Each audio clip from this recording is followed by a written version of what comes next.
Ladies and gentlemen, boys and girls, thank you very much for tuning in. We are really having ourselves a good night with some great teams and so much more. So make sure you are ready for this. It should be a fun one. Talking about top tier players and teams getting ready to run it up in our Apex tournaments. I'm always honored and privileged to host these. Apex is at its finest. It's literally the best first-person shooter out there, and we're gonna get a new season very soon. So I'm super excited about that, and I hope you are as well. There's a lot to talk about before we get started. Just so you guys know, we'll get into it in just a second and discuss it, but let's go ahead and get this intro started just so I can say hello to you guys. Hope y'all good out there, and I hope y'all enjoying the music in the background. Give you guys a little something. We are looking to take over the globe with Apex Legends Core Battle League tournaments, and it's all because of you. That's right, all because of you. So stick with us, rock out, and enjoy. And let's talk. Hi, I am your host, Mad Gamer. We got six games today for everybody to enjoy. A lot of greatness happening with some of these teams. They're building up their reputations, they're building up their brands, and it's going to be a good time. They're going to be playing for placements and points and all of this cool stuff. And we'll get into that for the rest of the day in just a second. But first and foremost, I want to talk about this weekend. Friday, Saturday, and Sunday, you're talking about ALGS, the Apex Legends Global Series is happening, okay? And it's really going down. Talking about big time stuff. And I'm excited about it because you guys know we basically have our own series and we look to equal ALGS, kind of be as good as them and rise up even better if possible in whatever ways. But this event that's happening, man, it's gonna be insane because it's really all about the best players. We already seen what they can do. We already seen the capabilities from all of them, and now we're gonna see who's the best. It's $1 million on the line for the weekend, so get ready for that. That's going to be a blast, and I'll be there. I'm going to be having a watch party. We're going to be casting it somewhat, just kind of giving my take and my breakdowns. Very casual, fun, but if you want to tune in and get different perspective of things, you can definitely do so here at our channel. That's the rundown on my side of things for you guys to know what is going down. And with that in mind, let's talk about what we're going to do with our events and how we're going to go about all this so that you can know what's going down. Check it out. Shout out to everybody in the chat, whoever's following, liking, and subscribing specifically. Thank you so much. Cal, Loot, Llama, and my guy here, iRock, I believe his name is. But what you're looking at is our qualifier format. It's pretty simple. 6 games today, and you can get points through placement and eliminations. You can see here, first place is 12, second place is 9, third place is 7, fourth place is 5th, fifth place is 4, and so on and so on. Eliminations are just 1 point, but they will stack up the more you can take players out. Then on top of that, teams can play in 10 qualifiers. That means 10 different events they can sign up for and be a part of. So get yourself involved and invested. All right, that is the core essence of what's going down. I'm gonna let you guys sit on this, and we'll be right back in just a second with some more news and information on Apex Legends. Stay tuned.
Ladies and gentlemen, boys and girls, thank you so much for tuning in. Shout out to everybody in the stream. We appreciate you and 100% excited about the love and support from the community. We want to lift that up.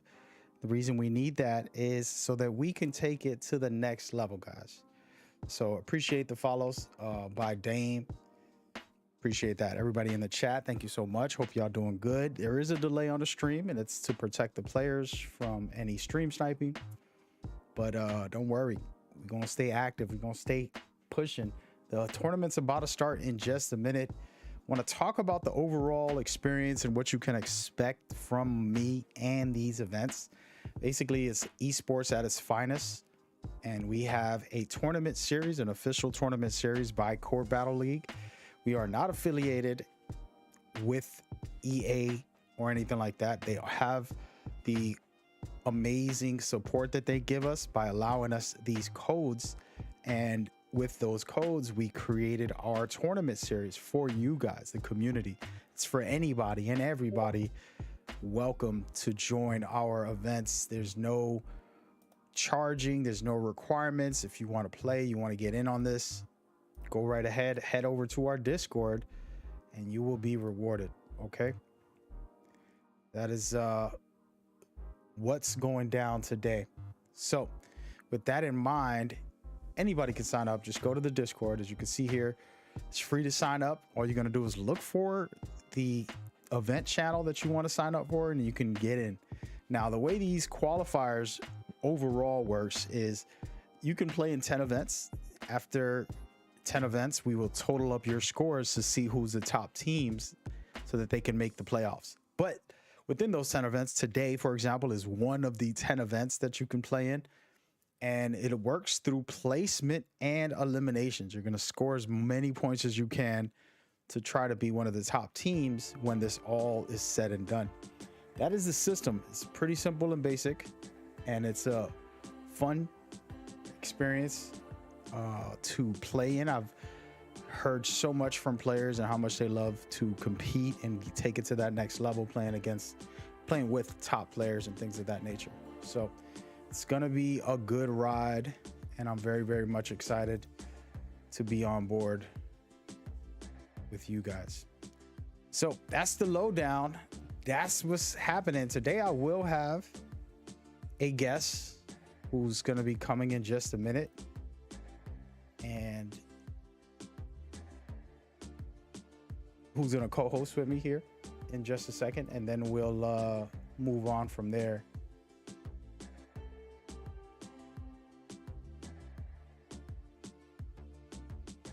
So stay with me. We're going to host a show. We'll have the scores, a little bit of everything is going down. All right. Thank you guys so much for tuning in, man. We want to keep it building on this. We have a couple of announcements to make for our YouTube channel. We're recruiting video editors right now, but we're going to be making some really amazing content. Then on top of that, we got other things like I got a sponsorship, a personal one, but I'm going to bring it into our events so that we can really, really turn this up and keep on building from there. So expect greatness.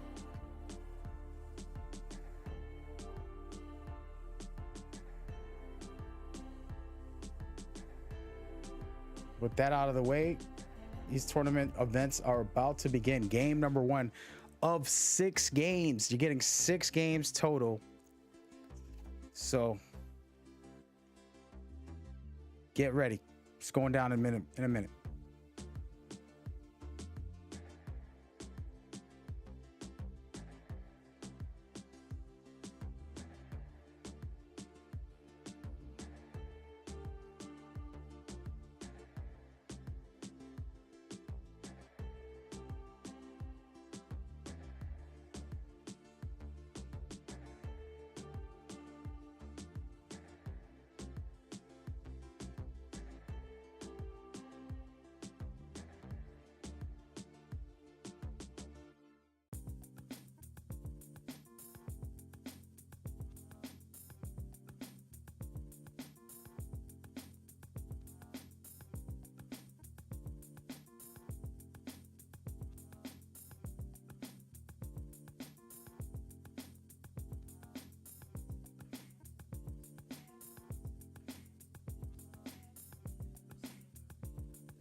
Sending love to everybody watching. We appreciate you guys with the follows. I see you over there. IU, Mr. Rebel, Credible. Appreciate the love and support. Yes, everything is ran through our Discord, guys. Make sure you head over there and you're good to go. We're going to be having our show in just a minute. Literally getting the teams locked in so that they can play the first game of the night. I do have a guest speaker commentator that's going to be joining us, and we will be doing this live for you guys. So it should be a good time. Get ready to get rolling. It is starting up literally in just 3 minutes. So stay tuned. I should put on a timer for the future, and I'm going to, so that you guys can know when the matches officially start. But for now, we will be ready to roll. So stay tuned and get excited. The matches is going to start right now.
got a shot on me pretty short.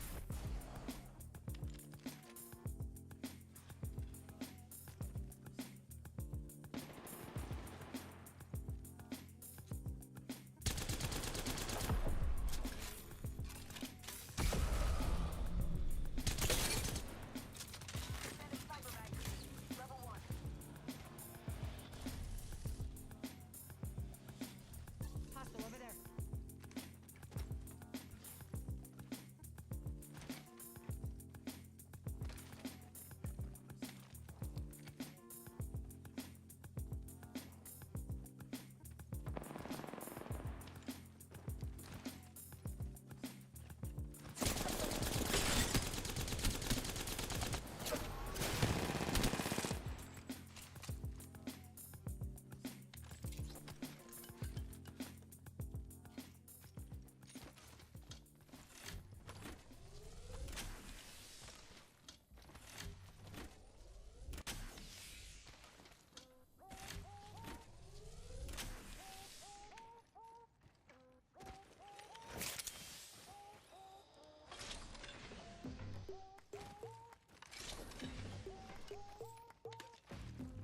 Ladies and gentlemen,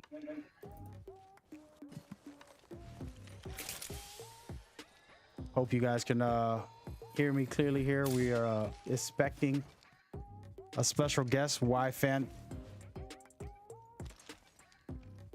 Pharaoh, in the building, and hopefully he can jump on board with us and enjoy these events right now. As we saw GC starting off hot, prepping and stepping. That's all you want to do in the beginning of the match. And Y Pharaoh, I could use that. I'm close to long range. you are officially allowed to speak here. How are we doing today? Special guests for today. Thank you for having me. Thank you for having me. CBO family. Doing all right. How about you? So Y Pharaoh, before we get into these games real quick, so you are a actual player, a team captain. Can you tell us about your team very quickly? Give you a moment to plug in right away. Sure thing. I'm currently the captain of the AM squad.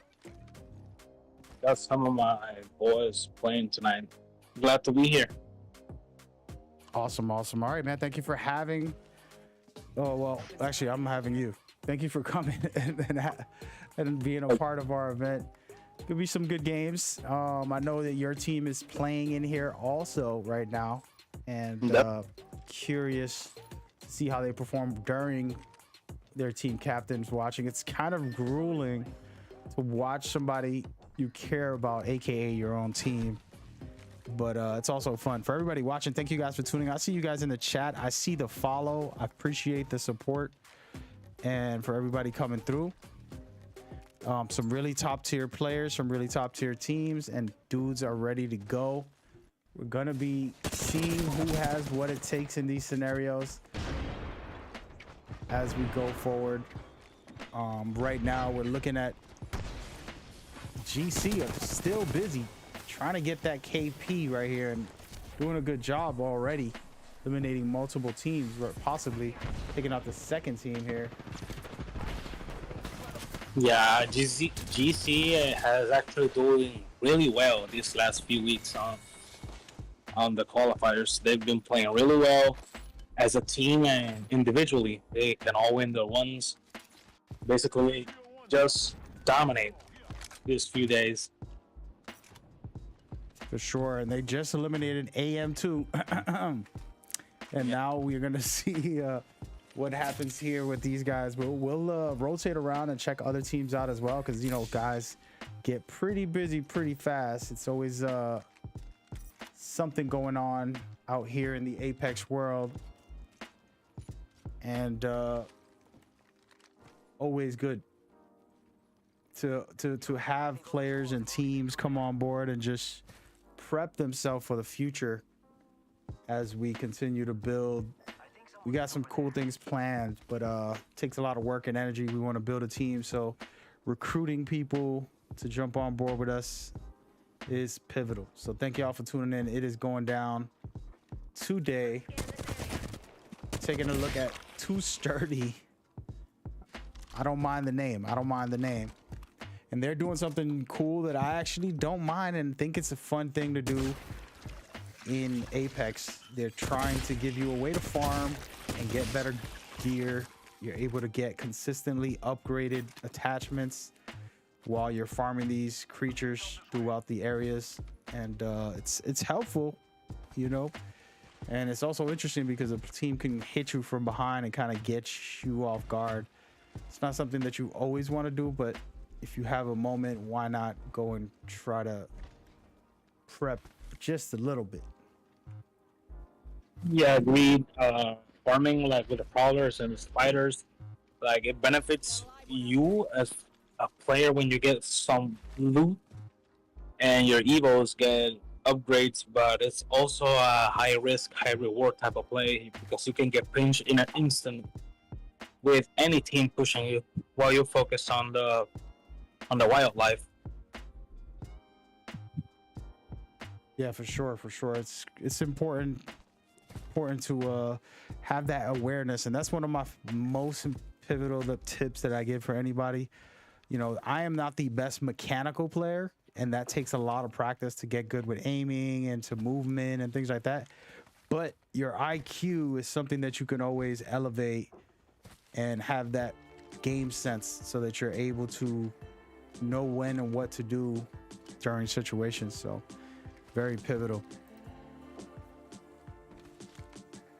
And we're looking at right now as the map closed. I like where Sturdy is. They're in the ring and they have a building. I always like having some high ground when needed, but also rotating deeper into the ring because they're not going to allow themselves to have to rotate late. They're getting in there very early, and we'll see if this is beneficial for them. One of the things about rotating is always getting caught up in a bad situation where there's a team or two, you get sandwiched and things can get pretty bad. They just spotted a team, they're pinging them, and we'll see how this one plays out for them. Yeah, like it's all about consistency. Like you can be the best mechanical player of the game, but if you don't have like that hand in hand with the IQ, you're like, yeah, you're not gonna be that great as you're supposed to be. But the best part of it, even if you don't have it, you can always rely on your teammates to actually one of them have, like, to complement each other. Yes, for sure. That's big time. And complimentary is another one that I always talk about too. Just simple stuff, you know. You know your teammate's hurt, you want to fire back and push a team away, but don't let them push him. You know, instead of you running back also and healing up, maybe take a little bit of damage so that you can suppress a team instead of just, hey, let's all hide behind cover and get smashed. You know, those are not the best things to do. So just having that awareness is critical. And I'm liking what Sturdy's doing right now. Yeah, they're playing it really safe, going for that placement, not trying to risk their game for KP, just playing it slow. But like, it's a respectable thing to do, respectable play. Definitely. And look at this, they get themselves a kill right there. And there's always, what I was just about to say, it might seem like, hey, we're just camping here, but really you're always going to find a fight, especially if you're in the best placement positioning. I mean, and here it is right here. Can they survive it is the question. Looks like PRX is doing a really good job to take them down and knocking two of their players here, and they're reviving their teammates. So they're sitting very comfortable in this scenario. Shout out to PRX. Definitely shout out. That was a nice play. Yep, and that right there, as I was saying, you're taking the best position, right? If someone has the best position, they gotta not just get it, they have to keep it. And that's where you're always going to end up getting KP, because teams are going to want to try to take your spot or at least take you out so that you won't have that spot. And we saw that right now. PRX deciding to be the better team when it comes to that moment right there. And now they're getting shot at as well. So it's a lot going on out here, and you got to love it. and we're gonna see who's around and check in on what's going on out there. And again, there's a couple of teams in the area, but we're gonna rotate and check in on 343. Right here, it's a new team that we haven't seen before. They rocking a Revenant, getting some shots up, and they got his ultimate in as well. Let's look inside and see how they're playing this. See, they're running the Ash Rev Seer combo, but it's something that you don't actually get to see every day on our comp scene. Definitely. There was talks about banning Revenant, which is another conversation that we'll talk about with the players. I've tried to do ALGS mainly, but I also, you know, let the community kind of speak their mind on what they want and how they're gonna go about it. And there it is right there, 343 getting eliminated by FSB2. And that right there was good stuff. FSB2 just started playing with us. They played, I believe, for the first time yesterday, and now they're back at it again. So pretty cool. Pretty cool stuff. Seeing new teams join up every week, like, it's always exciting to see them play, since we don't know what they will bring to the table. Yeah, definitely. And man, sometimes you'll be surprised. There's these top players that will jump on pro players or content creators. And I do a bad thing and a good thing about the way I run it is I don't treat anybody special. For all of these events, they're just, hey, if you could make a name, you can make a name. I'm not gonna give you any type of like, hey, this is the red carpet for a specific person. We try to keep it fair for everybody, and they come in and they just put in work, and sometimes you'll be surprised at how great they are. And sometimes it's a new player, new team that just first time having their experience with esports. So it's always fun to host it and see what's out there and what we're getting. Yeah, man. What was that? And like you were saying, like this, like the players and teams that join, even if they're new or not, like all of them are like high capable teams, like very talented players joining every week, come and demonstrate what they have. So like it's a big booster for all the other teams and the new teams that don't know how to or want to compete.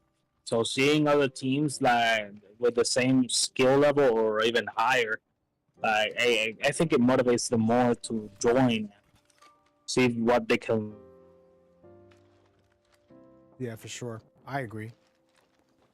And the more the better is what I say. And I want to keep posting more events. And if I could, man, I'll do it 7 days a week. But it's not that easy. Life gets in the way. But we're looking at, again, another team trying to hold their position and keep their ground. But we're going to rotate over and check on what I would say might be one of the best positions right here by good guys with guns.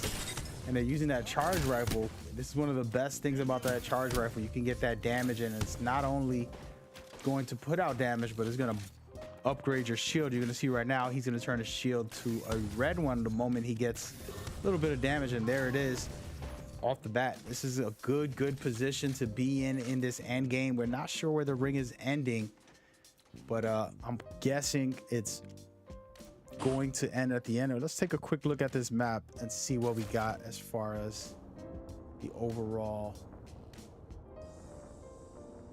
map right now. Oh, nope, wait a minute. We can't see that right now. Guess it's a little technical difficulty there.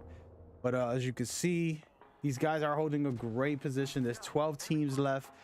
Third ring is closing, and we are going into the fourth round. And for me, the fourth and fifth is where it's always gets wild, and you end up with like 5 or 6 teams to finish off the game, and we'll see what happens. Oh, definitely. And it's like final rings, especially in a place like Barometer where it's highly contested and there's too much cover. Like any team that has like a late rotation, it's gonna be in danger. Like it's already 11 teams, worth win. It's gonna be a fun and wild end game, honestly. The first game. For sure, for sure.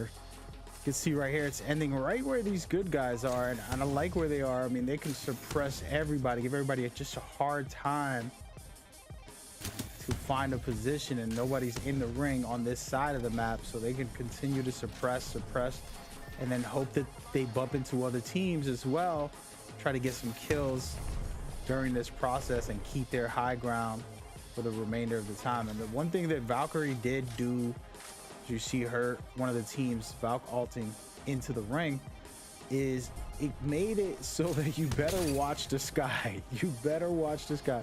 You think you're safe, you have the best position in the game, and there's really not a lot of ways to get up there, but she can come out of nowhere and then just change everything. So I love that about her, and it's just a fun meta right now, especially with the new, which we'll talk about later, the new Legend. I got to see all of his abilities. I got to see how he works, and I think he can be pretty powerful. I'm not sure if he's going to replace Gibby, but I feel like he'll give Gibby a run for his money a little bit. Oh, and beautiful shots here. Perfectly done right now. I'm liking what I'm seeing from Everlasting with that charge rifle. Some really good shots going up right now by them. As you can see, he's switching his weapon, guys. Just a small tactic to understand. You can, if you have a high ground, sure, use the sniper, but when you get a moment and you know you're about to get into some things, you want to switch that sniper into that close range and be able to attack when necessary. So I like what he's doing, the mentality to not settle with a sniper from close range. And there's so much action going on. We're gonna go ahead and skip these guys and watch what's going on right on this bridge. It's madness at its finest. Two teams threw a bubble right now just a second ago, and you're seeing Super Duper, another team who's kind of new, but they've been doing really great. They're about to get into it, losing one of their players, and now they're gonna try to flank the team who took them out. They gotta be careful because they've been hit from the outside as well. This is that bad positioning that we were talking about. If you're not in the right position, you're gonna deal with too much drama. That's why Gibby's so good, but you never know what Newcastle will offer. And here it is right here. PK shots popped off in the bubble. Down goes Fraser. Super down to their last player. And again, it's PRX getting in some work and getting that KP right now. Doing a good job to stay alive. They're not in the best position, but this is a lot safer than on top of the bridge for the moment. Yeah, definitely. Like, I agree with that statement. PRX has not the best, but it's surely one of the safest positions for now for this win. Like he was talking about Newcastle, he's definitely gonna be a sight for some eyes. Like, he's gonna be definitely a game changer. So it's gonna be fun how he mixes up with Gibby, or if he's gonna be Gibby's replacement. Because honestly, Gibby is super strong at the moment. So overpowered. I complain about him every stream. I gotta stop. I know the devs are tired of hearing me talk about it. But yeah, Gibby's amazing. Don't get it twisted. But the fact that you can cheat basically the game and throw a bubble, any mistake you make, you throw a bubble. If you want to run towards an open area in the wide open ocean, in the field, in a desert, you can throw his dome and get to a team or get to safety just because of that dome, and it's invincible. It's just a lot of reasons I complain. But Newcastle, just so everybody knows, his portable shield, you can rotate it so that if it's aiming to the right, you make it move a little left or whatever. Then also his ultimate is a giant shield, which can be very interesting to see how that works indoors. That's what I'm thinking about. But man, forget about indoors. Look at these PK shots in this bubble. Look at that bubble. Off. PRX getting it going right now and doing a good job. They're down to their last player. He has a slither of help, and the ring is closing on him. This is a bad look, and I don't even know if he's gonna be able to survive in here. And yes, he does. Woo. His teammates also survived somehow, and I can't believe that they made it out of that. But we're gonna rotate over and check on the last 6 teams, see who we have on the table. Once again, Good guys with guns, holding their position, keeping control. Top tier pro strat here to hold the high ground. Now, this isn't easy to hold. I don't care who you are. It's not easy to keep the best positions in the game during the final ring or right before the final ring. Teams all want it. Really, really great stuff right here by good guys. Yeah, definitely that. Like the placement, like the position that they have, like they have so many openings that they can take to rotate safely, especially since they're using Wraith. Like that Wraith portal is gonna be coming clutch, Okay. and it's honestly gonna be all down to who can last longer. So I'm really excited to see who's gonna win it all at the end. For sure, for sure. Let's take a quick rotating look. Super duper only having one player. That is not a good look, but hey, he's ratting it out, trying to get as much placement as he can. You have GC, the team we started off watching, is still alive. They're down low. This is a tough position to be in because if there's more than one team at high ground and you're trying to rotate, you're gonna get beamed the rest of the way. But so far so good for them. They have their full team. Then you have nobodies with only 2 players left. As you can see right now, they're trying to figure out how they're gonna rotate in a minute, but they can hold this. With no Gibby, it's tough, but since they have a Gibby, they'll be able to survive a little bit of any attack that comes towards them once again. And good shots right here, and look at that, eliminating Super Duper's Rats. And there's only 3 teams, and I know who they are. It's gonna be GC, it's gonna be good guys, and nobodies. And that is the 3 teams to beat. And right now, as you can see, the Gibby bubble comes up. Only problem with him dropping this right now and that early, he's trying to save his teammate. It's too late now for any type of respect for later on when they start hitting you with all they got. And he's gonna need it. As you can see right now, they're gonna be in deep waters as the fight ensues, and teams are gonna push. And here goes the bombardment that he could have used that bubble on. Yeah, those the ults really did too much damage when he wasted the bubble too early. The Bangalore and Gibby ults are just too griefing at the end game, honestly. Beautiful stuff here by GC, and cleaning it up with that PK. And you gotta love the PK. That's my favorite shotgun in the game. Don't care about anything else, guys. We're gonna argue about which is the best one. But great stuff by them. That was a perfectly done positioning. They had the high ground at the end. They dropped down, and then they put in that work. Really, really good stuff. Let's watch this quick replay so you guys can all see what happened here. Once again, nobody, he was doing the right thing, and he cared about his teammate, and he was trying to protect them in this scenario. The teammate got hit pretty hard. He threw the bubble for him, but that was the death of them. And I called it because I knew that a Gibby ult was going to be inbound sooner or later, and it was going to be heavy duty damage. And that's ended up exactly what happened. And in this scenario here, you know, they probably could have survived and dealt with a fight or two, but they get caught up in that bombardment, and they threw theirs also. So it was good, but not good enough. And now this is where they go down, and then you see up top with them was GC, and they were just holding that high ground, getting ready for the last fight as they went forward, which was a smart move. And they stood in control right into that very end, and that's when they dropped down and they said, hey, let's get this quick W. Full 3-on-3 scenario. It was that PK power that gave them the win. And that's it right there. Great game 1. We got 5 more games to go, guys. So if you're watching, I hope you're enjoying. I know I am, and I am your host, and we are here running it up. It's been a good first game. Tell me what your thoughts are, how you feeling in the chat. We appreciate everybody coming on board and hanging out with us. Our scores will be up to date in just a second. Don't worry. Besides that, you know, we're going to give you the information on how this all works and give you the rundown on the format. Check it out right here. Qualifiers, pretty simple. You're basically playing for placement and eliminations.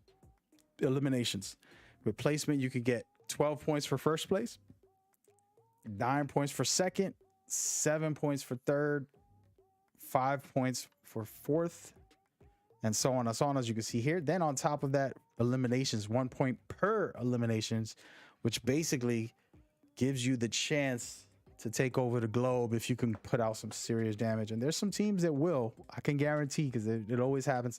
One team that'll get a 20 bomb as a team, they'll get a 20 bomb and do something special. So we'll see in just a second who got what it takes for game number 2. And we will be continuing to bring you guys the best in Apex Legends. We're going to take a second here, organize the teams. We're going to show you the scores in just a moment, and then go into game number 2. Thank you guys for watching.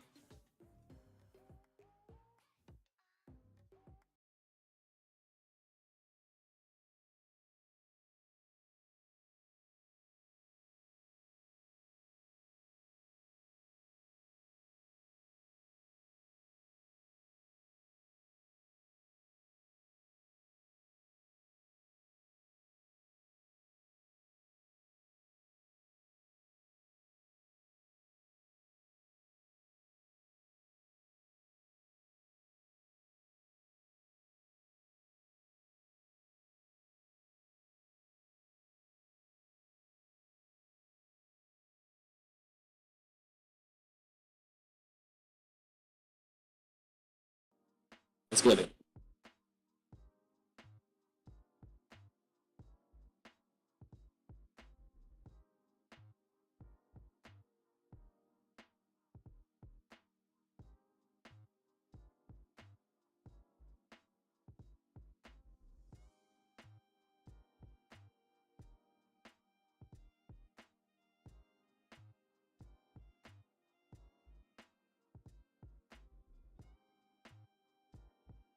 All right, guys, game number 1. The stats are officially in, guys. Scores are in. We're going to talk about that for a second. Then we're going right into game number 2 as we speak. So you're looking at the official leaderboards for game number 1 only. As you can see, GC doing big things here. They got 12 points. Check this out. This is the wild part. They got 12 points, which was cool, right? For first place. Nice. Awesome. But on top of that, they were not fooling around, and they got themselves a lot more. As a matter of fact, make it 18 eliminations. So they almost got a 20 bomb in that one game already. So as I was stating, somebody will get a 20 bomb. They already pretty much almost did, giving themselves 30, a big lead to start off the tournament. Then you have good guys who were right there with them fighting till the very end. They got 17 points. Nobodies who were also close to the end with 14, and PRX also with 14. Then you got Super Duper Slide in 5th place. And after that, everybody's kind of even, and it's all anybody's game. And guess what? Next game, this can reverse. The lower team in the lower bracket will end up at the top of the leaderboards, possibly. You know, it's the fun part about this is that you see different teams step it up and perform very well, and then continue to build from there. So super excited to get game number 2 underway in just a second. So should be a fun one. Besides that, tell me who you got that you think is going to be performing well in game number 2 in the chat. Let me know if it's your team. There's nothing wrong with that. Root for your team. Let us know. In the future, we'll have like polls and a bunch of cool interactive things that we can do to give everybody a little more fun and excitement going forward. So yeah. With that out of the way, game number 2 is legitimately underway right now. We're about to get it started. Teams are going to be picking their players and getting the ball rolling, as they say. Okay. Let's get it. And so if you want to give me your quick breakdown here, Pharaoh, if you can just point out who you like here. What are you seeing? What do you feel consistency wise on the top 5 players, 5 teams? I'm sorry. Who do you see maybe stepping it up, or what do you expect out of any of these top 5 teams? Watching like the first game, like honestly, it's like all teams have massive talent. All of them are really good teams, really good players. If you ask me, I'm always gonna be biased for my team, but looking at it objectively, like definitely my money is on GC and PRX. Looking at it, like I have seen those teams before, but I also can see like new teams like with the good guys with guns and the nobodies. And Super Dude Guy, like those guys are new to me, haven't seen them, but they play really, really well. So honestly, my money's still gonna be on GC and PRX, but hey, everything can happen. Like consistency wise, it doesn't matter if you win like the first game if you lose all the other ones without points. So like this is only the beginning. Anyone can win. So I'm really excited to see how game 2 turns out. Yes, sir. And you spoke way too soon. It's game 2 right now, guys. Hope y'all enjoying the show. We're literally underway right now. We're gonna check out Team Outlaws as they drop here. And one of the things about Stormpoint, and as we saw the pro players having to play on Stormpoint as well, and they're pretty much like the example for the community. I believe a lot of people kind of feed off of what they do or what they feel a lot of times, and they inspire people to play a certain way or do something specific. And you're seeing a lot of different variety, which I like. It's always a fun thing for me when it comes to picks. They're picking up Bangalore a little more now for this map, and the way teams are playing in this map is very different. And my thing is that's why we have these games, in my opinion. We have these different maps, and this was a very unique map, big map, a bunch of AI in it, and you can feel weird about it, and I get that. But as a player, the challenges, if you can talk to me about what you feel were the challenges to kind of get used to this competitively. As a fan, of course, we just explore and enjoy whatever we can. But competitively, what are your thoughts on Stormpoint? Competitive wise, I say for competitive, World's Edge is always gonna be the best map for competitive in my opinion. But Stormpoint is definitely a close second for the competitive scene. Like looking for competitive and rank, like Stormpoint has a lot of choke points that you can like break free of troubled fights. You have big POIs with great loot pools. Like the map is really balanced on POIs and loot.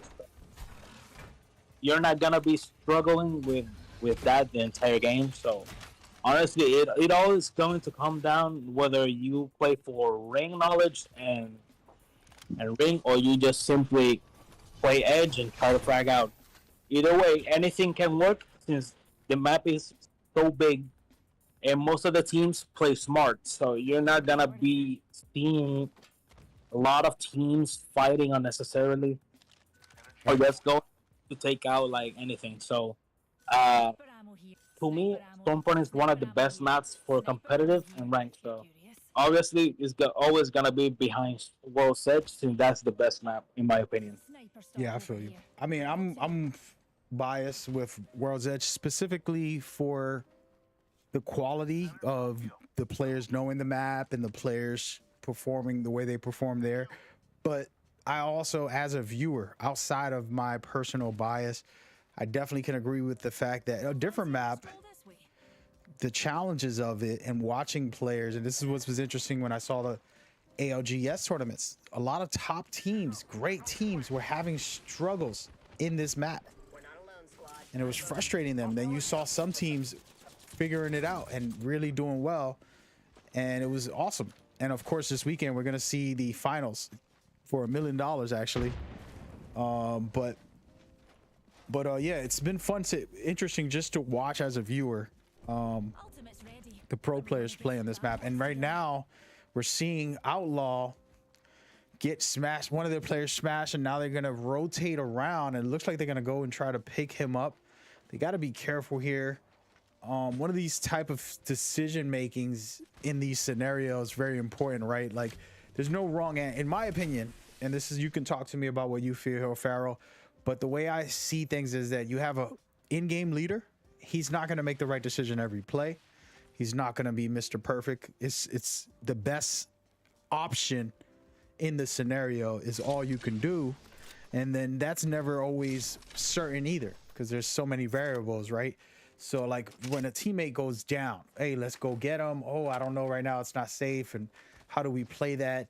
You can also pick a legend that makes it easy to pick up teammates' banners and do different things like that. So that is interesting factor here. And right now, as you can see, they did pick up the banner, so they're good to go actually, and they, you know, can revive their teammate and pretty much set for the moment, and they're gonna go ahead and grab him. And it was a good decision to go back for him. Some people would just leave him and forget about it and get out of there because they know that it's trouble, double trouble. Yeah, I agree. Like when you're playing for banners, it's mostly situational, and like you said, the in-game leader, the IGO, will not always have the best call. So that's that's why it's important for the team to have good communication, because if you know that it's not the best call, but you have a better call, then you can actually share it and, you know, brainstorm a bit before doing the actual play. So, you know, it's all about having communication and trusting each other on each choice. You need to trust your teammates, trust your leader, and just go with it. Playing for banners, mostly like you either decide to abandon the banner or go pick it up. It's always going to be a 50-50 play, so it all depends on the situation you're in. People can camp banners, people can leave, so it all depends on what's the situation you're in. And decide what's the best play for the team, even if it's at the risk of leaving one of your players behind. Yep, and talking about dying right now, great stuff by Orange Crush. We never talk about them. I don't know who they are right now, and they came on board and crushed it right there with some great stuff by them on that situation. We'll try to call this action while it happens, guys, but that right there was a good play, and I don't disagree with what you're saying. It's a tough conversation because a lot of teams, and that's what happens with new teams and different people, they tend to have a very hard time to respect their team leader because one mistake, right? Hey, that was stupid, why do we do that, you should have listened to me, and all of a sudden you're arguing when nobody's ever going to call everything perfect, and we got to try to trust in each other. And if you tell me to go, I'm going to go, and we'll talk about it later. You know, like, we're not going to sit there for 10 minutes to discuss the play to rotate or push or to do this. Like, in the moment, we have to have that trust and build that respect for each other so that we can become winners and be great and all of that stuff. So definitely a big topic there. But let's go and rotate right now. We're looking at PRX in the mix right now, getting hit with a Gibby bombardment, and we got to be careful here. Those things hurt, they don't tickle. Yeah, I agree. Like Gibby ults, a wasted Gibby ult can really like change the pace of how the game is played. Gibby ults are meant to be zoning tools or attacking tools, so whatever you decide to do with the ult itself is really definitely gonna change what your team does and what the other team does. So it's definitely a game changer. Definitely, and PR in the zone, fighting off a team, trying to get the job done here. Can they do it is a question. It's a Gibby versus Gibby fight, guys. That's what we want to see right here. Let's go. We're just going to do mirror fights for the rest of the day. We're going to tell everybody play the same legend and fight each other. They're chasing right now, and they're trying to get in on the action, looking to get some work done. But I don't know. Sometimes chasing for that one kill can really put you in a bad position. Right now, they got it done. That was the last player of that team, and they just took out AM2. But great stuff by them to be able to take advantage of that situation. I sometimes, you know, feel like, hey, we don't need to chase a team halfway through a map because we're going to run into somebody else. But that was just smart. Just very smart stuff by them right there in that scenario. Yeah, definitely a smart play. Like you said, not always the best choice to chase after one solo kill, but hey, who knows? Maybe that kill can make a difference. So it's basically a test. And let's Let's see what we have. rotate around and check on your team. Can you give us a quick profile check on these guys as they use their Valkyrie ult to get up out of this situation? And I like this. Valkyrie ult not only gets you to rotate, but you can actually scan the area. Sometimes I just call it up to see who's in the area, see what's going on around me, and then I'll come back to my teammates right after. So right now they're rotating in. Just give us your breakdown on your team and give a quick rundown. Well, my team is like we're trying to build something from scratch. So most of the players on my team like haven't gotten the experience yet. Like some are like AM Hayes is one of our newest members, and I just wanted to see how he can play at a competitive level.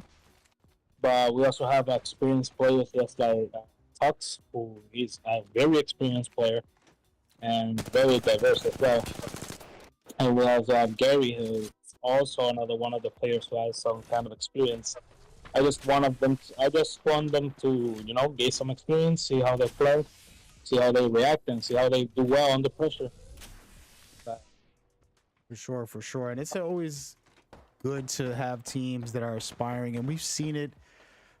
Just to share a story, one of many stories within the last year. We're still not even a year old here at CBL, but teams have started off with us, never played in tournaments before, ended up in the ALGS, making it to the third round, doing things like that. And then there's other players who played in our events, did amazing, got signed to an esports organization, won the championships for the ALGS last year's finals. And then there's other teams that found that one extra player and helped them become a pro team and qualify this year, and they're playing in the ALGS this weekend. There's tons of stuff like that, and I don't like name dropping specifically, but I appreciate them. They come by, they'll talk to me, they'll DM me, and they'll tell me these stories, and I'll go check in on them in the ALGS and see what's going on. And we're kind of that building block. This is where you come when you want to build and grow. So shout out to AM trying to make a move and do something. We are going to rotate because they are camping and holding a good position. We'll see how long they can hold it, as there's always a team lurking. And speaking of lurking, NRK lurking also deep in the ring. I like when people are this deep in the ring, because this means they have to hold their position, and there's going to definitely be other smart teams holding the position, trying to keep it. As you can see, they're popping some shots through the window, trying to get some work done. And I would actually swap shields just like they're about to do right now, I believe, so that the person with the charge rifle can upgrade their shields. And that's exactly what they're reading my mind. What is going on? So right now they're gonna do that, and this is an important thing to do when you want to farm that damage to get those shields prepped for the end game, because you don't want to go in the end game with a blue shield. Way too easy to take out. Yeah. And good stuff by NRK, another new team. They just started with us not so long ago. No, they're actually playing pretty well. They know their ring knowledge. They're playing placement. They're playing it smart, not risking anything. You have some good heroes just playing for the end game roulette. Yeah, for sure. And this is a good thing, guys. And we'll always come back to these guys. I feel like if they're going to stay here, then they're good to go, and we'll be able to come back and check on them. The teams like this playing the edge, you're always going to possibly get into some type of heat as you rotate, and you'll get more KP possibly, but you're putting yourself in a position also that's a risk as well. So nobody's did amazing last round, and right now they're looking to go ahead and try and do the same. As you can see, they already got some KP. They're looking sharp for the moment. Nobody's got 9 kills to be exact. That is insane. 9 kills, man. definitely. Like, and then the possibility of a team doing more than 10 plus kills in a sweaty lobby like this one is honestly perplexing. But because it takes a considerable amount of skill and experience to pull that off. It's not easy when you're trying to push everything and actually win everything, plus being third party. So honestly, gotta praise him for that. Yeah, for sure. I was laughing at somebody today in the live chat during our startup pre-show, saying this is basically like a pub lobby. And the fun fact is that a lot of people have thought that, and they played in these events. They got very humbled right away. And I challenge anybody that feels that way. Feel free. This is an open forum for everybody. It's not exclusive, and we don't restrict anybody from playing. There's no requirements. You can just come on in with your team. You can hire some pro players if you want. See how good you do against these guys in here, and we'll find out. And I'll gladly give you a shout out during the stream, and you could even come on board and chat after and tell us your experience, even though we'll have the stats to show it. With that said, man, nobody's is out here popping off. They got 9 kills, like I said, and they're moving into the ring now. And this is one of those things, as I was stating, you know, getting to the ring, it's not easy when you have teams holding it. As you can see, Demon right now. I'm liking this R301 and Mastiff. That is kind of the standard. Shotgun is needed for any Gibby bubble fight, so you have to have one to a certain extent. Not have to, but for Gibby bubbles, it's key. And Honestly, for bubble fights, a shotty is the best option. yeah, there's no much you can do. You're gonna go in there with a submachine gun, and then you got this shotgun popping you so fast. It's a wrap. And that, we've seen that time and time again. So I think the meta, you know, has taught everybody, hey man, we need to grab one. And we can argue, me and you're probably going to be on the opposite side about the PK and the Mastiff. We know the Evil was broken when it was broken for a long time, and they kind of nerfed it now. But the people don't use the PK because they're like, oh, I'll end up doing 9 damage. And I always say, you only doing 9 damage because you're not hitting your shots. And that's offensive, but that's how I feel. It's not like I'm hitting my shots, so I'm not talking, you know, but when I see the top guys playing with a PK, they go insane. And it's my favorite weapon because when you hit your shots, it's satisfying. The Mastiff's amazing, and it's a little more user-friendly. You're able to, you know, not be precise, perfect shot every time and still get a little something in there, you know? What are your thoughts on the... Yeah, I agree. Definitely agree on the Peacekeeper statement. The Peacekeeper is actually a high risk, high reward type of shotgun. Because if you hit your shots, you're definitely gonna be like on the good end. But as soon as you start missing your shots inconsistently, then you're gonna feel the lashback of it. Peacekeeper is more of a practice type of shotgun. Like if you're a beginner, like you're not gonna be hitting those 101s or 99s on a consistent basis. So that's when practice comes in. But as you said, the Mastiff is a user-friendly type of shit. Sure, for sure. Let's rotate around and check on these teams. There's only 9 left. Round number 4 about to get cleared up in just a second as we see Super Duper.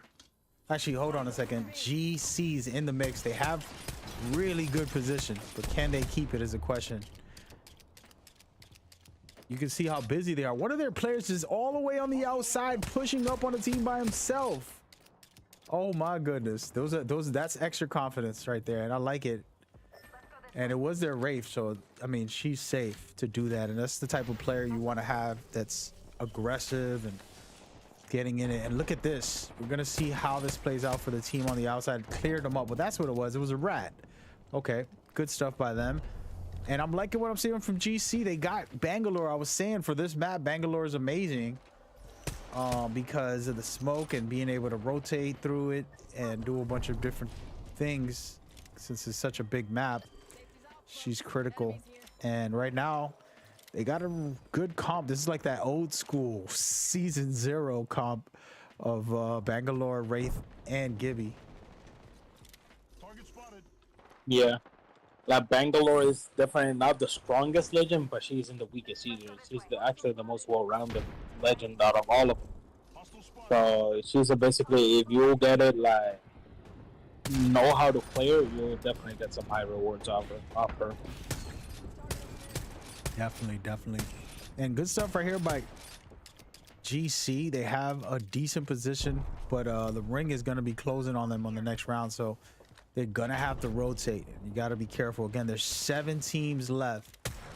They're doing a good job here suppressing fire for the moment, but they have to be careful because looks like there's 2 teams in between them.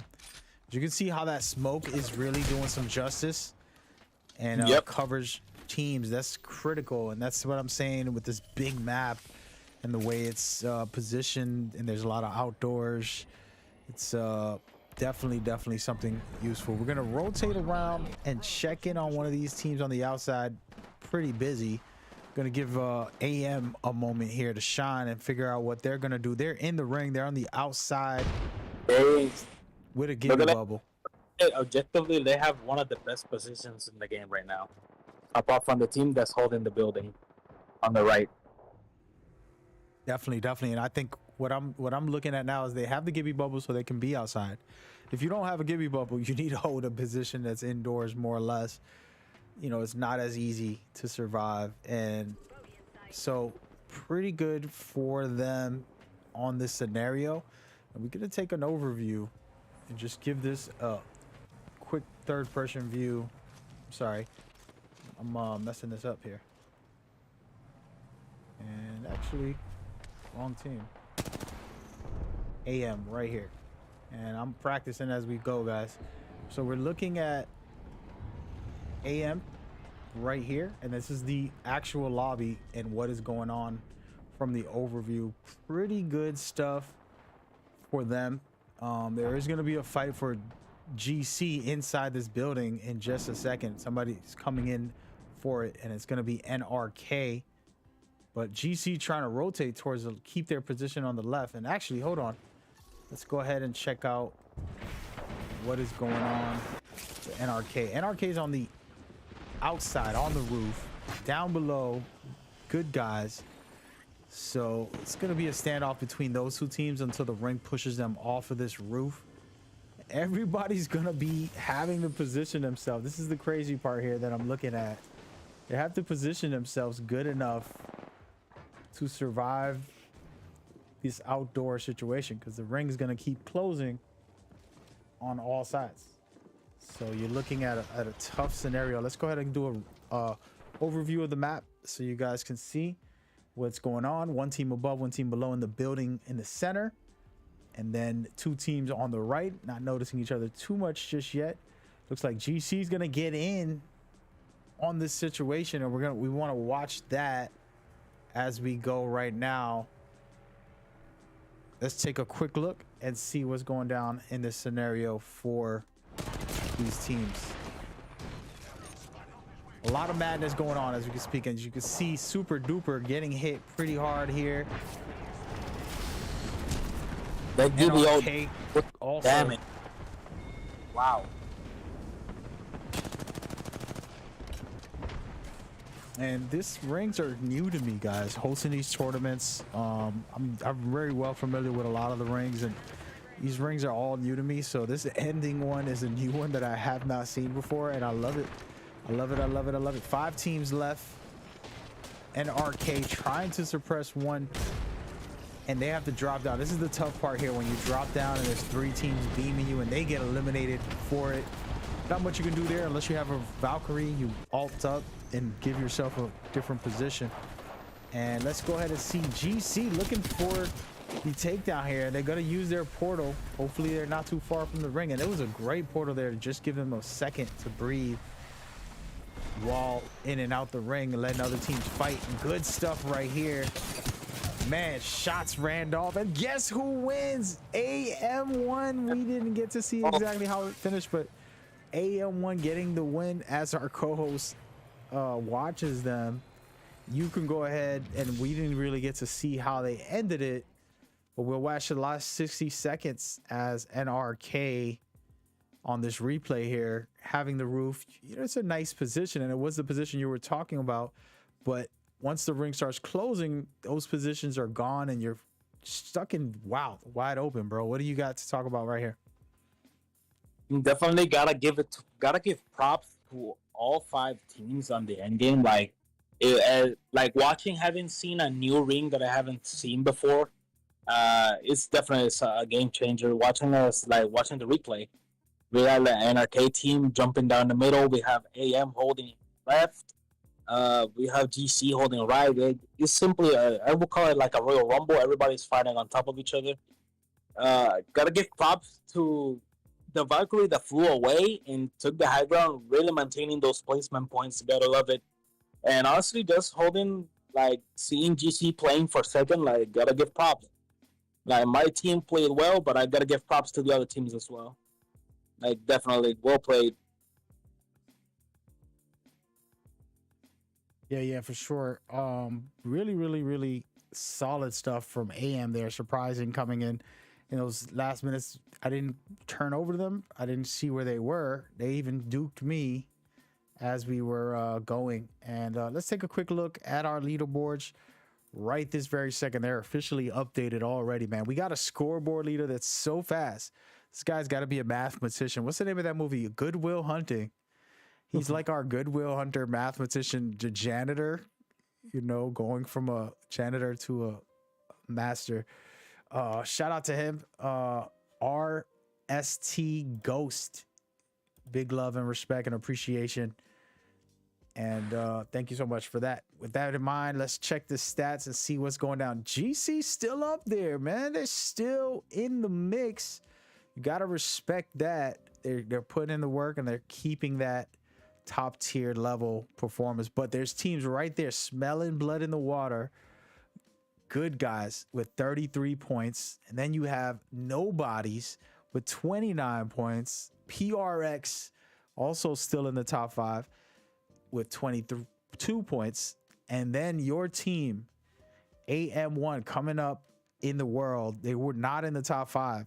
And now they officially are, surpassing Super Duper with 15 points right below them. So good stuff by AM. Once again, one game alone could change everything. And then that game right there was their starting point. Most likely they feel good about themselves. They know what they want to do, try to hold their positions and rotate proper and set it up as we go forward. Looking real good for everybody watching. Just so you know, you can join in on these tournaments. I'm gonna go ahead and take a second and show you the overview. Just go to our Discord, sign up to our events, get yourself signed up, and then play in 10 of these events if you want, anytime you want on your disclosure. You don't have to play when we host an event. There's multiple events for you to sign up to, whichever one you're comfortable with your team to play. You go ahead and you get in. And then from there, you're trying to get placement and elimination points, just like the teams are doing today. And that you'll be in one of these events like today. And the top teams will make the playoffs, which we're not talking about just yet until next month. But with all that out of the way, that's what's going down, man. And I hope y'all enjoy it. I've been honored and privileged to host it. And we will be getting game number 3 in shortly. We're going to take a quick break. We're going to leave it in the actual leaderboard so you can see what's going down, and then come back in less than 2 minutes. We'll get it rolling. Check out the format real quick. As you can see here, placement points and eliminations, pretty easy, straightforward. All right, so check out the leaderboards. We'll be right back in just a second, guys.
Alrighty, ladies and gentlemen, game number 2 was done, and this is the stats you're looking at after game 1 and 2s all together. Appreciate everybody that's watching. We are going to be playing one more game in the Stormpoint, which was a fun ending there for me because I like to study these things. So I kind of was not just casting, but in my head, I'm looking at it, calculating what would be the best moves, where to be, what to do. And even though I don't play competitively, I love studying it. It's something I'm always interested in. And that was an interesting ending there. And all the teams holding good positions, but the ring forcing them out of it. And there wasn't much left. So without a Gibby, it's hard to survive that last run. Shout out to everybody in the chat. Oh, nay. Shout out to Miles, Jazzy, and Holiday. Rebel, appreciate the follow from Furious and everybody else in the chat. Thanks so much for coming by. I hope y'all enjoying it. We are literally seconds away from the next game happening right now, so get ready, get ready, get ready. It's going down. I hope y'all enjoy today's show. So far so good, man. The scorekeeping is well done. I have a co-host who's on point, giving us good insight and breaking things down proper. And everybody, I hope y'all watching are enjoying it as well. You can see these teams are performing extremely good. The teams on the lower bracket understand this. It's never about just trying to be number one. The only way you'll get to number one is if you always try to improve and take every single thing as a lesson. What did I do wrong? What can I do better?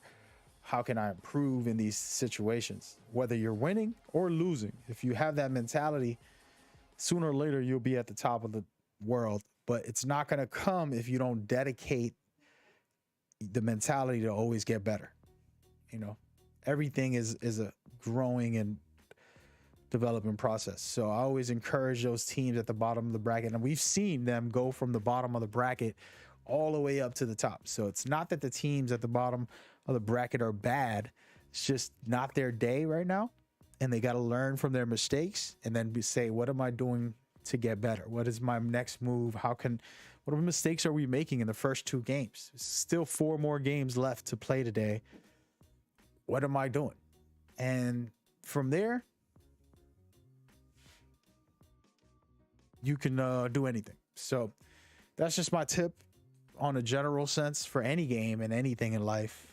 But yeah, going into game number 3, aka number 3, should be a fun one. Again, Stormpoint, super interesting for me as a new experience for comp, watching all the pro players play, and then our events, also hosting this going forward. So super cool for school, and I got to give props to AM1 on that last one. That was a great performance by them.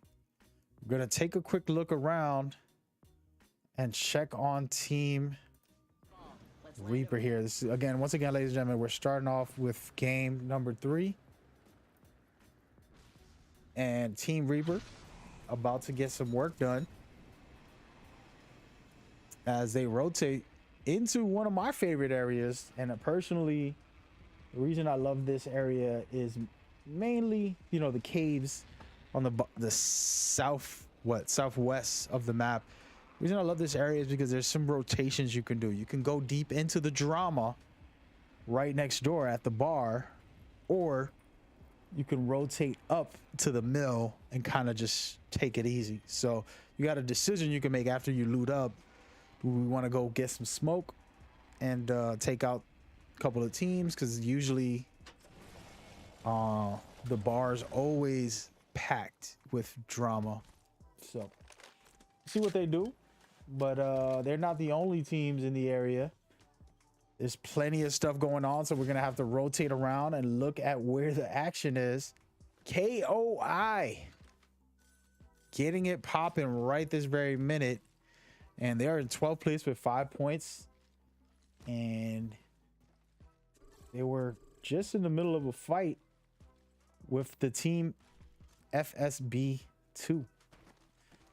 And I guess they're deciding to rotate away, which is a smart move. You don't always want to pick a fight in these scenarios if you don't have to, especially if you're just dropping, you don't got weapons or gear.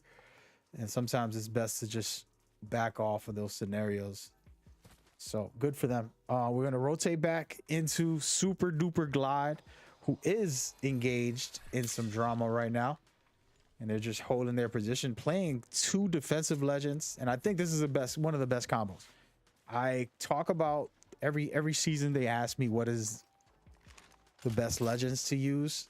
And I never give my 5th legend because I believe like there's like a top 4 that's like really, really good. And then there's the 5th one, there's always more you can pick. But I do have Gibby, Valkyrie as my top 3.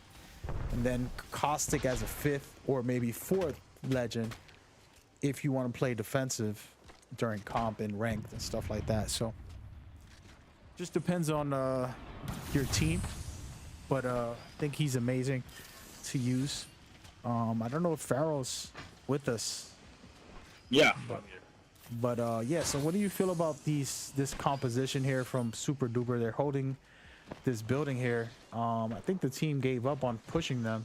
So Honestly, my opinion on this, they have a really good composition right now. They have a full-on rotate with Valkyrie, plus they have a Gibby and Caustic for defense. So it's definitely a really good composition.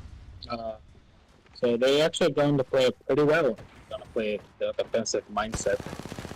Going back to what you were saying on top 5, I definitely agree with your list. So my list really composed of Gibby and Valkyrie as my top 2 legends, the must. And from the 3rd to the 5th position, maybe interchangeable between Raid, Ash, Caustic, could say Loba in a sense. And definitely Pathfinder. That will be all of them that are interchangeable. None of them are like cemented as part of my list. yeah, that's how I feel. It's tough, and it's like, oh, you're cheating. You're doing like the politically correct. No, it's not that. It's just that not everybody plays in that way. So I can't force you to be a Caustic, and you're the aggressive player. We need you to be aggressive if that's what you're good at. Then we're gonna throw you with an Ash. We'll throw you with, you know, a Bloodhound. We'll give you something a little more aggressive than, you know, trying to force you to be what isn't in the mix for us, you know. So that's kind of why I never picked. But like I said, Valkyrie, just what you're watching right now, guys, is just so powerful. Being able to rotate anywhere, get out of any little situation, and then Gibby's bubble, survive anything, and even if you make big mistakes, he'll keep you going if you have a good Gibby. So that's my only reason I say that. But you know, there's no wrong answer when it comes to just enjoying it. If there's a team that comes out with a Mirage, Fuse, and like, you know, I don't know who else, but and they win the championship, yo, bad props to you, dude. I'll listen to you more, please. Show me the way. Show me the way. Extended light mag here. Level 2. But yeah, super duper here, trying to figure it all out. As far as loot goes, they decided to get out of the fight that they were going into, and which is, like I said, a smart thing to do, and a lot of teams are doing that right now. There's 17 teams left though, Shotgun here. so we're gonna pay attention to see what's out there. And I'm liking what I'm seeing right now. A little sneak attack from PRX. We're gonna rotate over here and take a perspective from them. They're about to hit the team while they were crafting. So really solid stuff here. That Sentinel, and one of my favorite guns. It feels real good when you hit your shots with that thing. It takes a long time. It's a bolt action style, but it is a lot of fun. I think all the snipers are pretty good in this game. You got your shotgun / sniper triple take. You got your rapid fire longbow. You know, we don't even want to talk about the Kraber, but the Sentinel is definitely in there. When you hit your shots, is special. Yeah, I agree. Like all snipers, like I feel that most of the snipers in Apex, around like disregarding like the Kraber, all the rest are really balanced guns. At least for the different uses, like you said, the shotgun style triple take or the fast action longbow, the bolt action sentinel, or the you just wanna the zero recoil or charge rifle. Okay. All of them are pretty balanced. Like each one of them has their own use, and they are pretty good at it. The only one that you can say, like the legendary Kraber, which is definitely the game changer of the game. For sure, for sure. Just a lot of arguments about that thing right now with the pros. Oh man, but I don't want to get into it. I'm gonna be ranting. And we're looking at a good fight right now by PRX, as they're just trying to clean up shop here and doing a real good job taking out Raven Horizon in that situation, and just solid stuff by them. It's the first round. They could stay in the ring, loot this up, and just sit comfortable. Big props to those guys for that right there. And again, those situations, you don't want to be in them, but if you can win it, you're gonna get that KP plus all that loot, man. Ain't nothing like not having to loot. I think Loba, to me, on a casual sense, just being able to not loot and grab everything out of it every time, it's amazing to me. I appreciate her for that. But we're gonna go ahead and check in on these other teams. They're currently a little busy. We got AM2 popping a couple of shots, kind of playing it safe here, not committing to the fight, trying to suppress a team and forcing a team down this zip line. And it looks like they just trying to figure out how they're gonna approach the situation. And these are those decision makings, right? Where like, okay, the team knows we're here, we're popping shots back and forth. We don't want to be here for 10 minutes. We're gonna get killed by a third party. Are we gonna push it? We're gonna rotate? What is our decisions here? And definitely, I need 1 second away that you don't take a decision is 1 second that another team gets closer to you or the other team. So, like every decision you make, like when like people say, if you don't make a knock in the first 30 seconds, 15 seconds of your first bullet, then you're gonna get third party.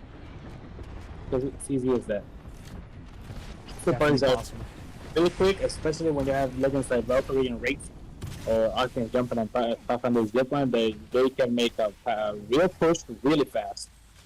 So definitely good stuff right now by AM to stay alive during that situation where they got bombarded, and they got that Seer ultimate, which I think is really fun in the end game. It's insane. It's annoying as hell to play against, but if you have it, you can see what's going on. And look at this. They got the actual advantage here, and they're pushing a team back. You got to be careful here. This Gibby needs. One thing I always tell teams is if you have a Gibby on your team, follow him. He has the bubble. Be with him. If you're not the Ashes, if you're not a Wraith, if you're like a Bloodhound, for example, just stay behind Gibby, around Gibby, so that he can keep you alive.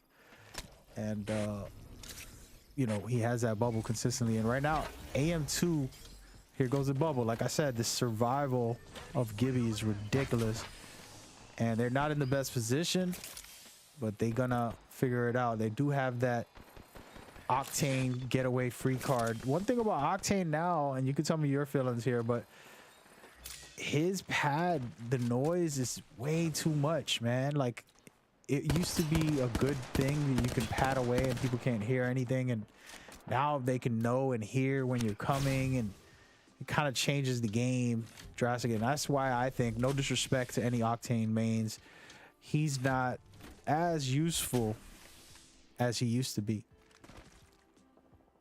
Yeah, I agree. I know since season 7, 8, 9, Octane's jump was, I won't say overpowered, but it was strongly useful. So yeah, I get why they did the nerf, but I still say, just like Seer, they nerfed it too much. Like they could have balanced it a bit, but they decided just to go completely, like, from being one of the top pick legends on top of Wraith for a few seasons, like, just got dropped down. Uh, Dropped down back. So I said I get why they did the nerf, but I don't agree with how they did it. Same with Seer. Yeah, it's a tough conversation because it's so hard to balance these things. You know, the fact that they even have been balancing all these legends and changing things for the better is great. But there's always going to be somebody like me that's like, oh, nerf Gibby's bubble, but nobody plays Gibby in pubs. They only play him in our tournaments, you know, the pro style players. So it's like, what am I complaining for? Like, I'm complaining for one little competitive scene when there's millions of other people who won't even touch them.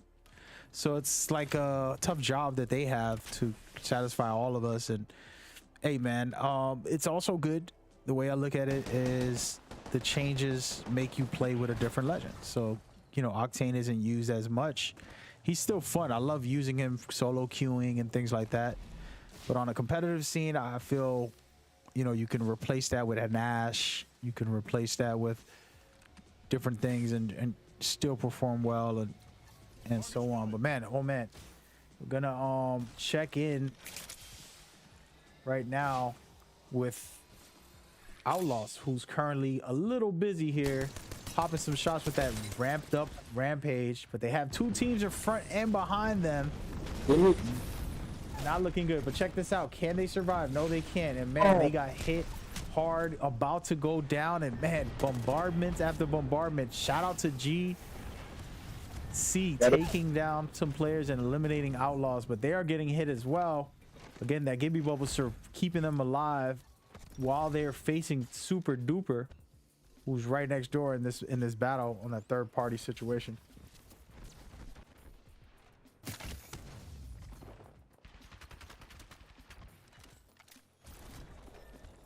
And right now GC's trying to stay alive. That Wraith portal doing them justice, but again, they're in the middle of multiple teams, and guys, only the third round. They're making it feel like it's the final ring the way they're playing. They got a Bangalore here to get them some smoke and get them into a building. Now they're in control again, and everything's calmed down here for them, which is perfect. What they would need in the moment. They are getting aggressive, actually. Thought they were going to play it safe there.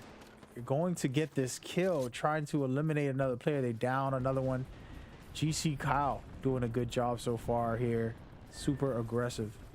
Oh, one of their players gets taken down, and now they're going to have to figure it out as they go. R301 shots looking real good. Man, GC doing a good job. The shield swap pop off, and Ash got away. As usual, she's a great escape artist. oh, you know, it's left just to go catch those placement points. Yeah, super aggressive. Like, it's like they don't even care. He left his purple shield to go chase this player down. You know, he swapped the blue with the purple. He decided, like, hey man, where's this guy at? And hey man, well, whatever works for you, man. And these guys are KP hungry, which is also a good thing. And that's what I love as a viewer, and us as viewers. Sometimes you're going to get smart tactical play where they're using their IQ, they're rotating, they're holding great positions deep into the ring, scanning beacons, all that good stuff. Then all of a sudden you get the wild ape 'em players, which is perfectly fine with me because it's also fun. That's what makes Battle Royale so much fun. You know, there's a lot of variety to it. So yeah, I definitely agree. Oh, the Kraber. The Kraber is definitely a game changer. In my opinion, like, same as how one simple shot can definitely change the entire outcome of a gunfight. So it's definitely very impressive to see. it's a lot going on right now, but I'm liking what GC's doing. They're really taking control and eliminating another team. Team 230 gets taken down by GC. GC's hot right now. You can tell they're very hot. It's one of those things where you are that busy, which will mean at the end game you're gonna still have that rhythm and be ready to go. Sometimes there's been times I've played and you play ranked and then you're playing with bad players, so you end up camping a little bit, and it's the worst thing to do because then you lose that rhythm, that gunplay, you lose your movement, you lose all that, and then you get into a fight 15 minutes in of not doing much. This is not what you want to do.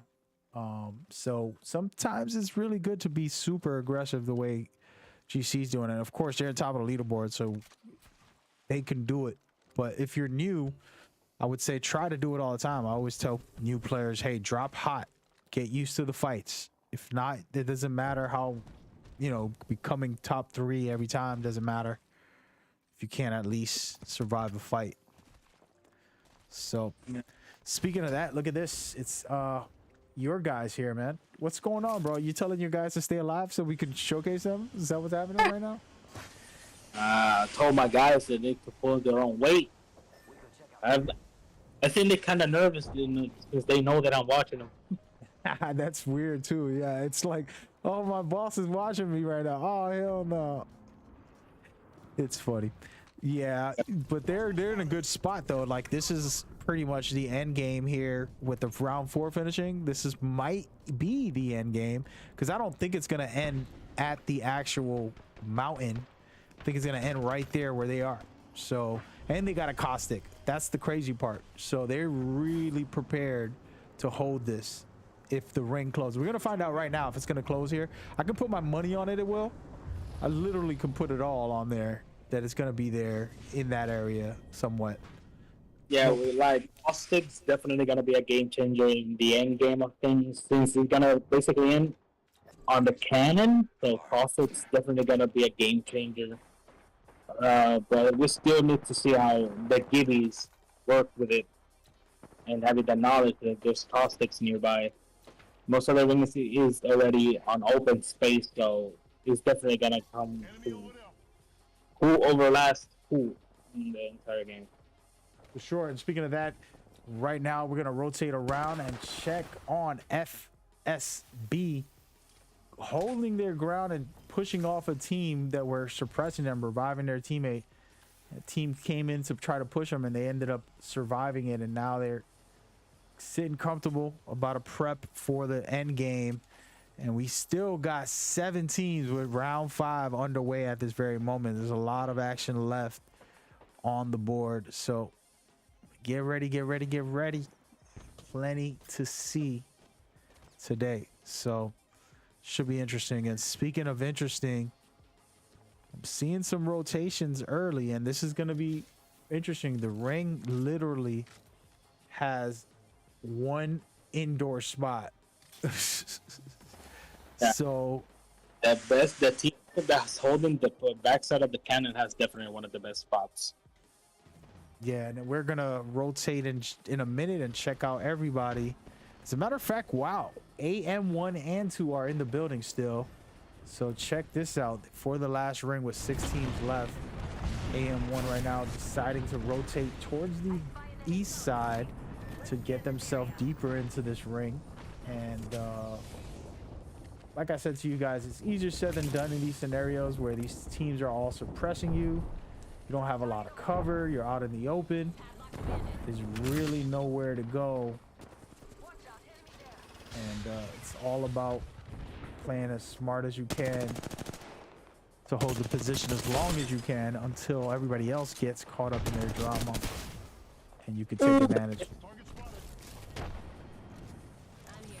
Final ring. It's about to go down right now. Let's take a quick look at the overview before we get started. See what everybody's doing. You see right above Team AM and below them NRK. Then you have another AM team to the right. Then you have GC down under. What's funny enough is GC actually has one rat behind them. They don't even notice. So I'm not going to rat them out too much. We're going to let that play out how it plays out. But this is a scenario. Teams are just going to wait this out, and they're going to hold their ground in this situation. I think GC can really, really do a good job. If they can keep this area, they'll be perfectly fine. As far as letting the other teams fight, if they can just do that for the next 60 seconds or so, you're going to see a lot of stuff pop off, and we are going to rotate around and check on the teams as there's tons and tons of scenarios about to play out. We're going to go and see the first scenario. AM2 deciding to take the team underneath them. They did finish them off already. Now they're getting hit by GC, and they get eliminated and taken out right there by NRK. And then NRK gets eliminated as well by AM. So now it's 3-man squad, and it's actually just a 2-team squad. GC about to get real against team AM1 right now. So it's anybody's game. Let's see how this one plays out. I'm liking the aggression from AM1, and we're gonna rotate over and give them a quick look. But man, they get bombarded and they're about to go down, and wow, that flavor, bro. That was insane. And guess who won that match, guys? For everybody that doesn't know, was it a Gibby bombardment or was it a Bangalore artillery strike? That is the question. And that artillery strike is a little sneakier than the bombardment, and they got the job done there. We're gonna watch this replay at the last 5 teams. This happened so fast. It went down from 7 to the last 2 within 60 seconds or so, and then from there we ended up watching the final 2 teams, which is AM and GC. Now these guys all did well, and you know, you gotta love that. Just a start off performance to get it rolling. GC once again just holding their position. They had the backside and away from most of the teams, and those teams had to fight each other, and all GC had to do was hold back, not do a lot of work. They might have not got all the KP there, but they got enough early on that I'm sure they scored big points. And then on top of this, just waiting for those teams to fight, and then they got it here with this bombardment aerial strike craziness and doing so much damage and clearing it up. Great stuff right there by GC.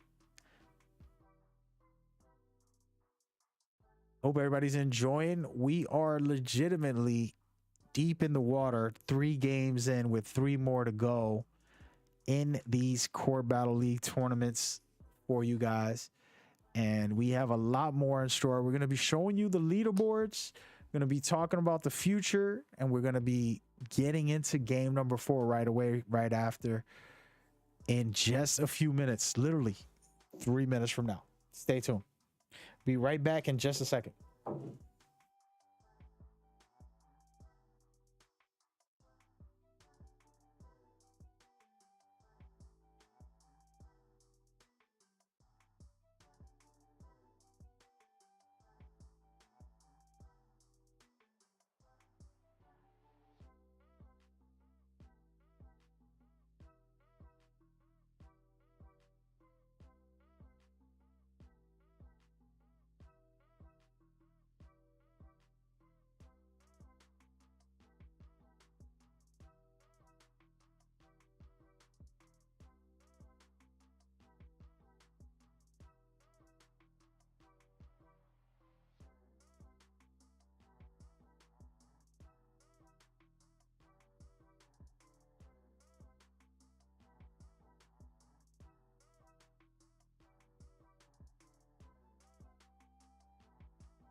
All right, ladies and gentlemen, we are about to show you what is going down with these stats, man. It's insane right now. So far, one thing that's impressive is GC. They are literally top dogging it They haven't left the top spot. They're just like keeping it for themselves right now. And they have 75. That's a big numbers right there. And we still got 3 games to go. So they can double that basically. They played 3, did well. And now they're at that point where they can double this. Or will one of the other teams come in and shut it down? Who knows? This is the fun part about it. No one knows, and we'll see how it performs. We've been seeing some great stuff by some of these teams turning up. Good guys with 43 points. AM1 with 34. Nobodies with 29. PRX with 26. And you can see those are the top 5. You can go down the bracket and check out everybody else. Should be really good stuff going forward from here as we go. So check out the stats, see what we have for the future, how we're gonna play this. Super interesting. And let's see what Farrell's thinking on this leaderboards. Where's his mindset at on who to watch? Also, what does he think about the teams that are playing right now, who's getting hot? What he's expecting for the next 3 games is going to be on World's Edge also. Definitely gotta give props to GC. They absolutely dominated on Stormpoint. Racking up 75 points in the first 3 games is no joke. If they keep going like that, I can see them accumulating like double points they have right now. But on a side note, like Good Guys with Guns, AM1, Nobodies, PRX, Super Duper, and all the other teams are actually doing their best and trying hard. Like we can see on the last 3 end games, like nothing is really decided until it's already is. So honestly, there are some teams that don't play well on Stormpoint, but when it's World's Edge, it's definitely an entire different ball game. So it's fun. I would like to see and excited to see what teams decide to do in World's Edge, since everything changes. Maps, comp teams, everything changes. So honestly, I really expect them for all the teams to change their strategies and just keep doing what they're doing. Got you. Yeah, for sure. We're gonna get into game number 4 right now in just a second, and then see who got it. And I do agree, since we're going into World's Edge, it's a different game. We've seen it in the pros, and we've seen it in our events, which features pros as well. It's anybody's game. Who got what it takes, and the performances will be different. Check out the leaderboards and say, okay, take a note, because I do think we're gonna see 1 or 2 possibly big performances by some of these guys who haven't been having the best games yet, and we're about to see them change that up and make it work. So let's go. Game number 4 underway in just a second. Stay tuned with us right here, guys.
Alright, first third game.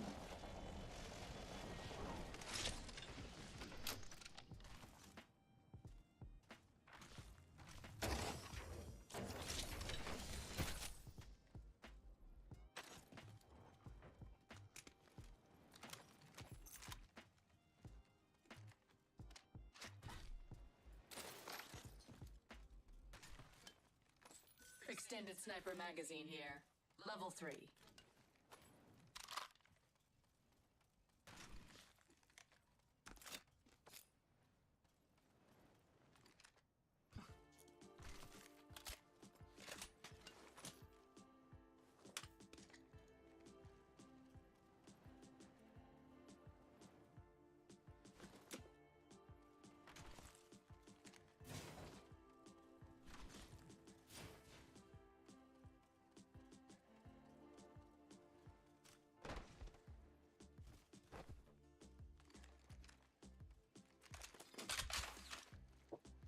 Peacekeeper here.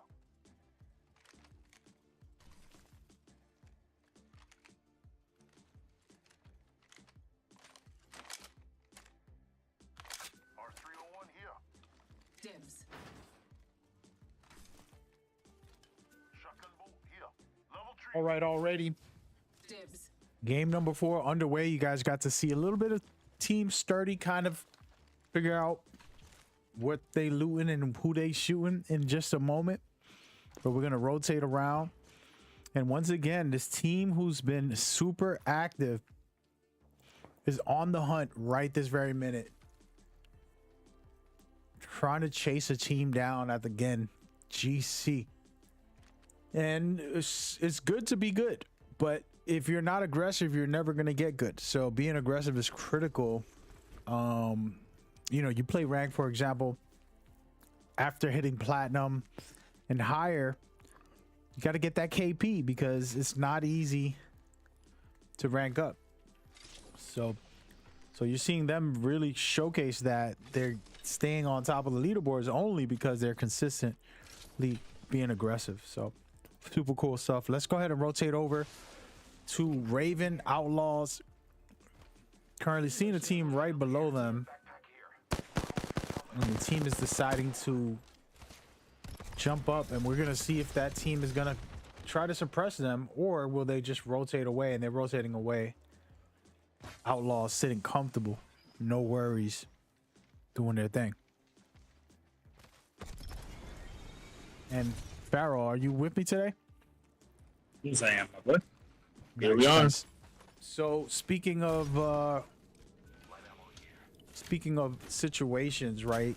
If you're in this game right now and you already played the first 3 and you're possibly in the lower half and you're down, you know, and you've probably experienced this as a player, how and what is your idea to come back and to get things rolling for yourself? Because you know you need points, and let's say you're in the bottom of the bracket, under 10 out of 20.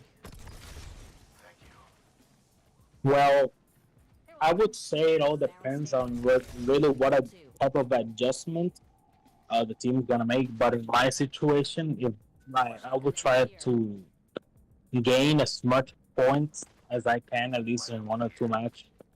Try to play for a win or try to go for KP.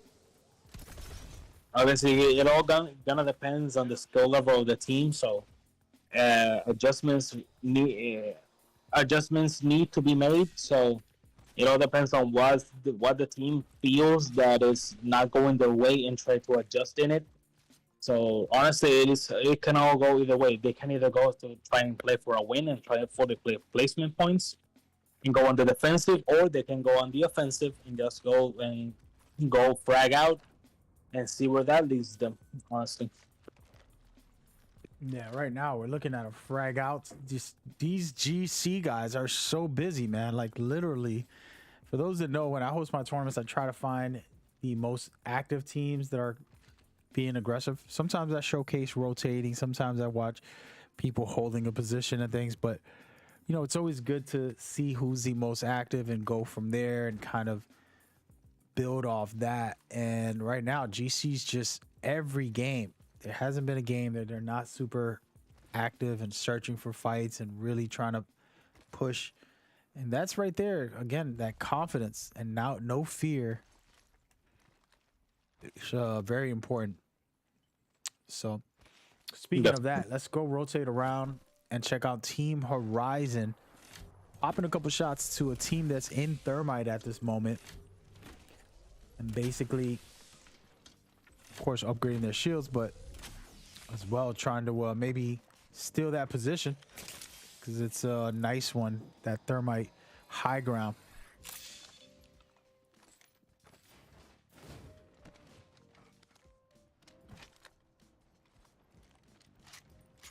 Really, it's really all really gonna depend. World's Edge is definitely a different type of playground than Storm Point, so I want to see how teams develop and play on this different set on a new place, new map. So I want to see how they adjust.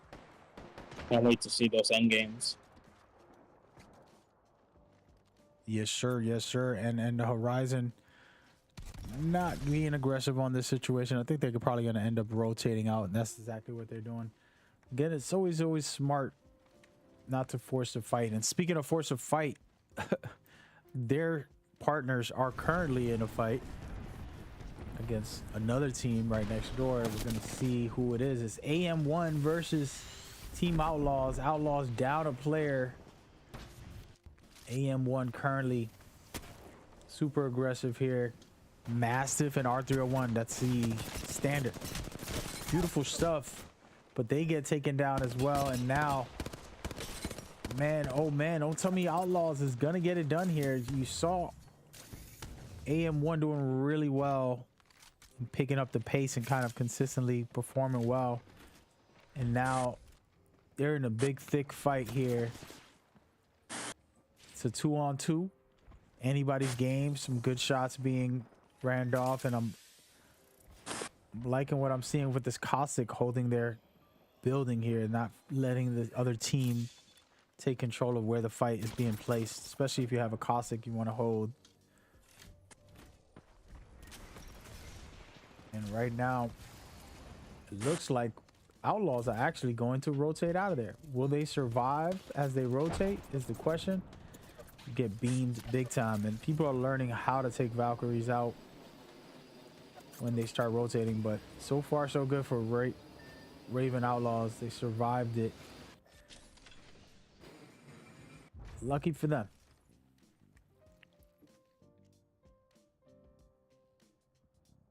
And that was a situation, a stalemate, but they did lose a player, which sucks when you're trying to win it all.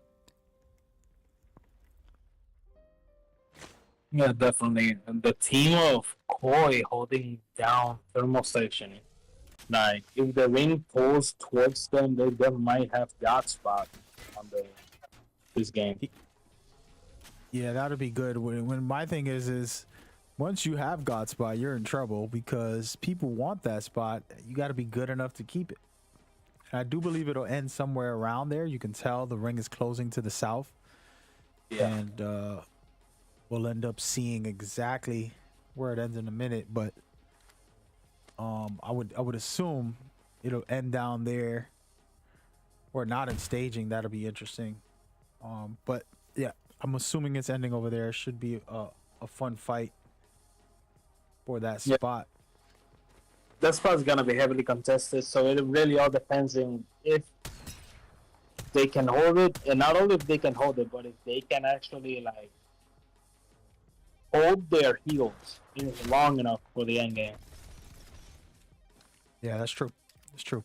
And speaking of that, let's go and rotate over to a team that's currently in a fight, trying to hold their own in this scenario. Too sturdy. Too sturdy. I just like saying that. They're in 8th place with 14 points at the moment.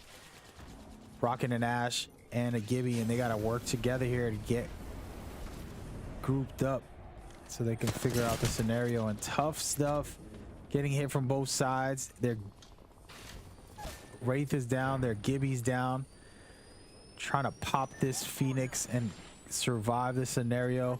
It's not like a Phoenix, how long it takes. And you got it off. Can he survive? No, he can't. Man, that massive blew the face wide open on that situation. And good stuff. Once again, PRX coming out saying, hey, we're here to stay. We ain't going nowhere. And props to them for getting super aggressive on that situation, capitalizing, getting some players down. Yeah, Score some watching points. most of the teams are going on the offensive on Rock's Edge. The teams that were holding their defensive on Storm Point have changed their strategy, going full offensive. Yeah, I think that's a good thing to point out. And like I was asking you earlier about what you would do, and you're like, I'm trying to get some points here, and that's exactly what they're doing. Is because, hey, listen, you know, it's not working. Whatever we did in the first 3 games, if we're low in numbers, it wasn't working. Now we got to make it happen. Check this out right here. PR You'll be all right. I got you. so taking out good guys in this scenario. Again, PRX putting in some work. Hop up. Turbocharger.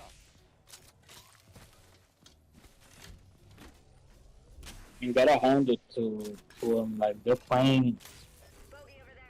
It's not easy going on the offensive in a stacked lobby. So every fight that someone takes may have a contingency and a consequence for every fight that someone takes. Definitely. And look at this, PR getting attacked from above, taking down one player, but they still got to be careful. That player's never alone, as you can see. Exactly.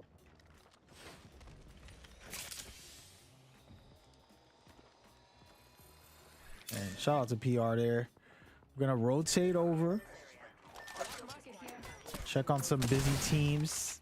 Raven Reapers currently just swapping shields, prepping. That Loba makes you very comfortable, man. Makes you very comfortable. See how this plays out for them. There's a team right outside lurking that can try to attack them, but they're gonna hold it. Team war. And we'll rotate again and see what everybody's doing. And right now, these are some great stuff you're watching, guys. Just teams that are holding positions, preparing for the end game deep in the ring. So good stuff. Orange Crush, once again, that we haven't talked much about these guys, but they're moving up. They're in 12th place at the moment for the leaderboards before this game finishes. And a nice spot deep into the ring. Again, my guess would be, you know, the ring is going to end closer to staging, since it's not ending in thermite. So I would try to get in there if I could, but that's where those Playing to thermal station. So definitely the team holding the top is definitely got that spot. But who knows? Maybe if it pulls back to the back buildings, then things can change. So it really all depends on how the zone pull.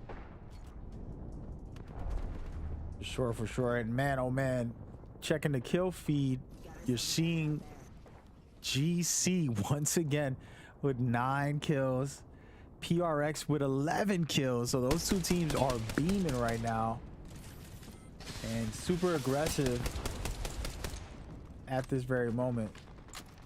Look at that. As I say it, GC gets eliminated. Guys, the kill feed is going off. We got to catch some of these games, and that was great stuff right there. And PRX is top tier at this very moment. Let's take a quick look as they're getting aggressive right now, trying to finish off this team. Can they do it? Oh my, they have another team on top of them as well. The teams with the highest scores are getting attacked, and now it's a 1 versus 2 scenario. AM2 getting super aggressive here. It's a 1v1 between the Valve and the Gibby.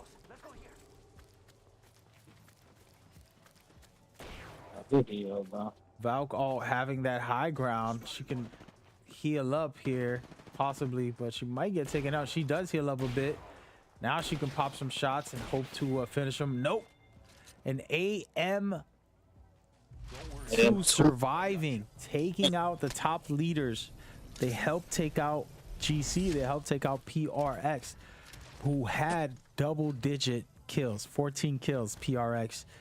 And AM2 now with 3 kills, but they just took out the top players. And now this could be their game to win if they can keep that rhythm going and get into this ring. Now they got to work on getting deeper into the ring. That is always a scary situation where you got to rotate, unless you got a Valk. Then it's a little safer, but for the most part, rotating in this scenario where everybody most likely is already in the ring, comfortable, waiting.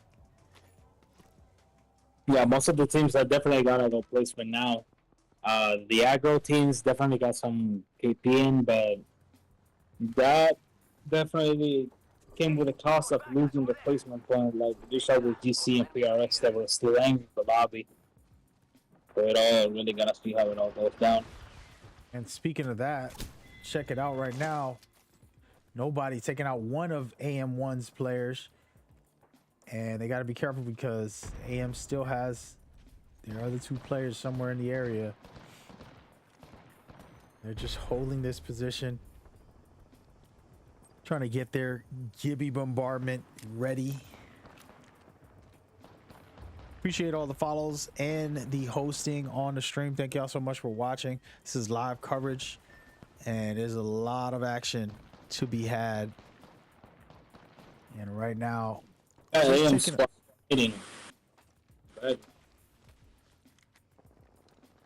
Yep, on the kill feed you're watching AM1 being a little busy here. A lot of teams being busy, to be honest with you. Yeah. Especially with the ring so small, like you got definitely a team that isn't well positioned might be destined to lose. Definitely. Look at this. Nobody once again beaming up, knocking down one of Team Wars and taking another one of their players out right here, but barely escaping their Wraith, trying to get to the high ground.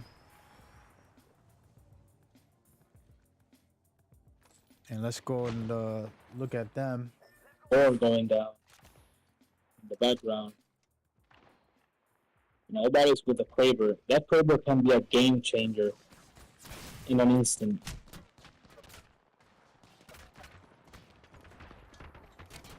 Yep, and they're sitting on the last, well, the last 5 teams, and then with the ring about to close to be the final ring as well. So with that Kraber, one down can change the whole game and do something special for everybody. So we'll see how it plays out. Again, there's only 5 teams. You have FSB2, Reapers, AM2, Orange Crush, and then nobodies. You can see right now nobody holding this Kraber, and they have the best position in the game. Now they can control this for the remainder. Will they stay here, or will they get aggressive or try to score some points in the process?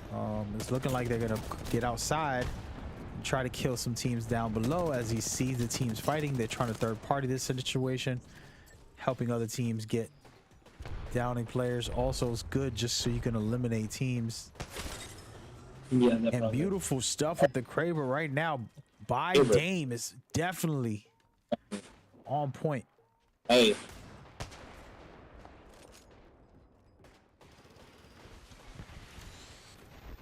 Oh, dude, the team of Nobodies have definitely one of the best positions right now.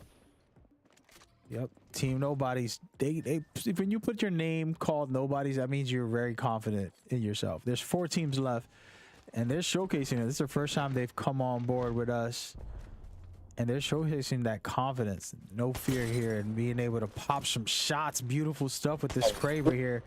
Very satisfying when you have a Kraber and you're hitting like this. Man, oh man, he is not missing so far. There goes a miss. I jinxed him. Good stuff so far. Perfectly. Oh my goodness. Are you kidding me? He is the kill leader with 8 kills and just popping shots everywhere finishing this game off. Only 3 teams left. Man, oh man, that is insane. And I promise you, there's only one player on each of the other teams. So this is pretty much a 100% guarantee. I bet it all right now that nobody's will win this game. It's one player for each of the other 2 teams that are left. There's nothing else that they can do against a fully stacked, well pushed team that they're just in rhythm right now with 12 kills. This team is on fire, so I don't believe that this team can lose. It's just gonna say it. And if they do, wow, that'll be insane. Let's go and rotate and check out the quick push here. Yep, they just finished off one of the teams. Now they're chasing the last player. The last player is going to be high up. It's going to be a Valk fight up there. And they're going to hold that position for the remainder of the game until the ring closes. Oh, there it is. They're on the bottom of the bracket. And they're getting chased. And it's going to get crazy. And there it is. Nobody just slaughtering the lobby at that time. Perfectly done. Great. That was amazing. Yeah, they just caught fire and they stepped it up at the end there. It's that Kraber, bro. We're gonna ban the Kraber, guys. Ban the Kraber. Let's watch this replay and see what was going down. I wish we could watch that whole last segment before this, because this last 60 seconds here weren't much action compared to what we saw earlier. Guys were going crazy in this lobby here, but tell me what you saw here, man. Oh, definitely a nice demonstration of offensive capability by the team of nobodies. Now they straight up dominated on the end game. We gotta give props to the Gibby with that Kraber. He didn't miss a shot. He was definitely pulling his punches, so I definitely gotta give it to him. And also gotta give it to RBN Outlaws for maintaining and getting those second place placement points. Those are gonna come in huge in the next 2 games. For sure. It was pretty wild stuff there. Great stuff. I love it. Props and respect to this whole lobby here so far. We've been really good. We're about to show you the leaderboards and get into game number 5 in just a minute. So stay tuned. We'll be right back.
All right, everybody, the scores are in. We're going to showcase that and let you just look at it yourself and make your decisions and comments. And then we're going to start up game number 5 in just a few minutes. We want to give the players a second.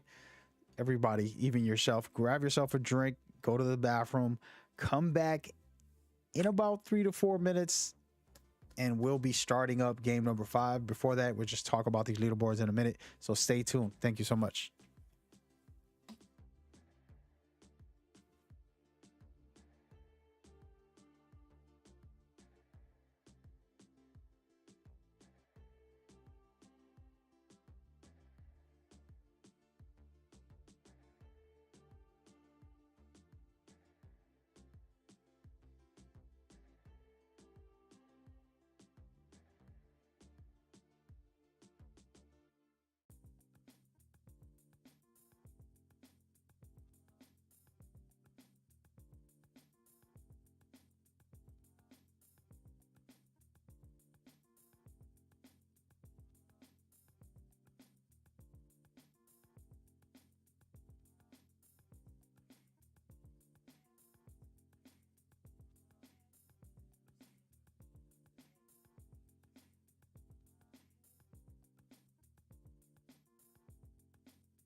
All right, ladies and gentlemen, we're about to get started. But before we do, let's talk about these scores.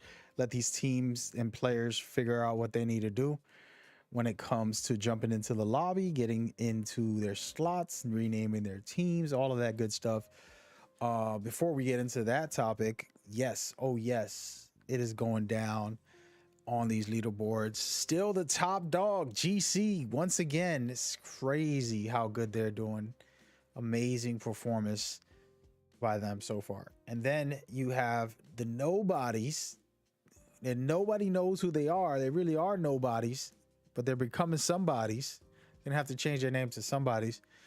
And, Definitely. and liking what they're doing, 55 points. Understand, scoring 55 points in these events are not easy, no matter who you are, especially because you're always competing against other people.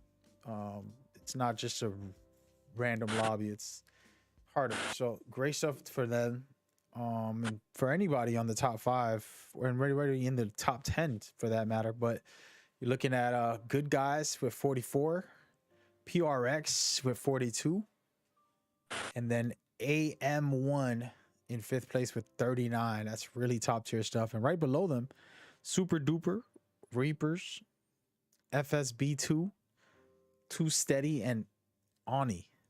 Those guys are killing it right now. Shout out to everybody in the chat, following, liking, subscribing. We appreciate you guys here. If you have any questions, go to the Discord. That's where we handle our events and all these issues. If you want to sign up, go to our Discord. Everything is handled through the Discord. The chat is strictly to say hello, talk about the games, who's doing good, who you're cheering for, what is going on, so on and so on. We're having a good one right now. What are we looking at, and what is the plan or idea in this scenario? Well, looking at the different teams, team like I told you before the game 4 started, lots of teams don't play well on Storm Point, but when it's time to play in World's Edge, they basically change. So it's good to see like top tier teams falling early, like GC, AM, PRX, teams that were dominating. See them like fall early, and makes it like a tad bit refreshing for the other teams, but also like makes it they need to change their strategy. So I'm really excited to see how Game 5 plays out. Yeah, it could be interesting on the changes and things that people will do. You know, as a player myself, I like to adjust to whatever's going on. If I'm in a competition and I'm seeing certain play style, I want to also counter it in different ways, whether it's maybe changing a legend if it fits perfect with our team and something that we need to do, or switching up the aggression on our team if we're going to play passive, or we're going to really focus on the end game, or what are we doing here. So super interesting. Guys, we're going into game number 5 in a second. Make your predictions in the chat. Who do you got winning it? Who do you got, running it up? It's the question, man. We don't know, but so far when it comes to just overall stats, that's one thing. GC is definitely top tier. You're gonna have to score big in the next 2 games to catch up. But what's cool about this is that this isn't just about our one-day event. You're gonna be looking at the future as well. And what I mean by that is the standings. And GC can only play in 10 events, and so can everybody else. So maybe you can catch up. Maybe they've had other games that weren't so hot and they didn't score as much. You can look all that up in the leaderboards through our website. And yeah, should be good. And it's fun to see now. I've been watching some of that teams like GC, who's ridiculous with their performance lately. But I mean, they've already played 4 games. This is their 5th, I believe. And they only got 5 more to go. So all their scores will be added up, and then your scores, if you're playing in these events, will also be added up. And something different that I wanted to do, and I like so far the response from the community as is into this, creating a whole movement of players getting it popping. And I want to take a second before we start game number 5 to send you guys on my stream link for everybody to the ALGS events. So tomorrow all the way until Sunday, there's the finals here for $1 million. Apex players will be playing. I'm looking at probably tomorrow and maybe Sunday to do a watch party and kind of talk about these events and talk about these teams a little bit and get into it. So many of different time frames. If you go to the website I just sent, a lot of these things are happening very early, and then there's some later ones. So I'm not sure when or how we're gonna go about that. I gotta look into the schedule and then figure out what I want to do. I know that the finals are Sunday at 4 p.m. Well, 10 a.m. Eastern Standard Time. Let me just say. And then I don't know if I'm gonna be up at that time. Pharaoh, you watching that Sunday? I want to watch it, but I don't want to have to get up at 10 a.m. I want to watch it, but I mean, I want to sleep as well. So I'm honestly flabbergasted. No, the AOG is coming up, and the LAN they're doing LAN again. It's been some time, so I'm really excited to see how the new teams compete. Yeah. Some OGs that were already on the first LAN they made, so I really Sure. want to see all Yeah, I'm gonna be unfold. watching the rest of the week. They have different dates. For example, literally tonight, I'm gonna be up most likely. Either that or I go to bed after this and wake up 4 a.m.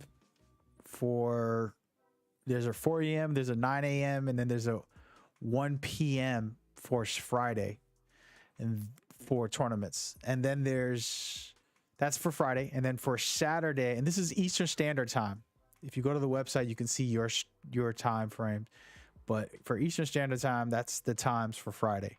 Then for Saturday, it's the bracket stage, which is 5 a.m., 9 a.m., and 1 p.m. And again, they're in a different time zone than us. They're out, it's Yeah, they're going with a time. it's in Sweden, right? Right now?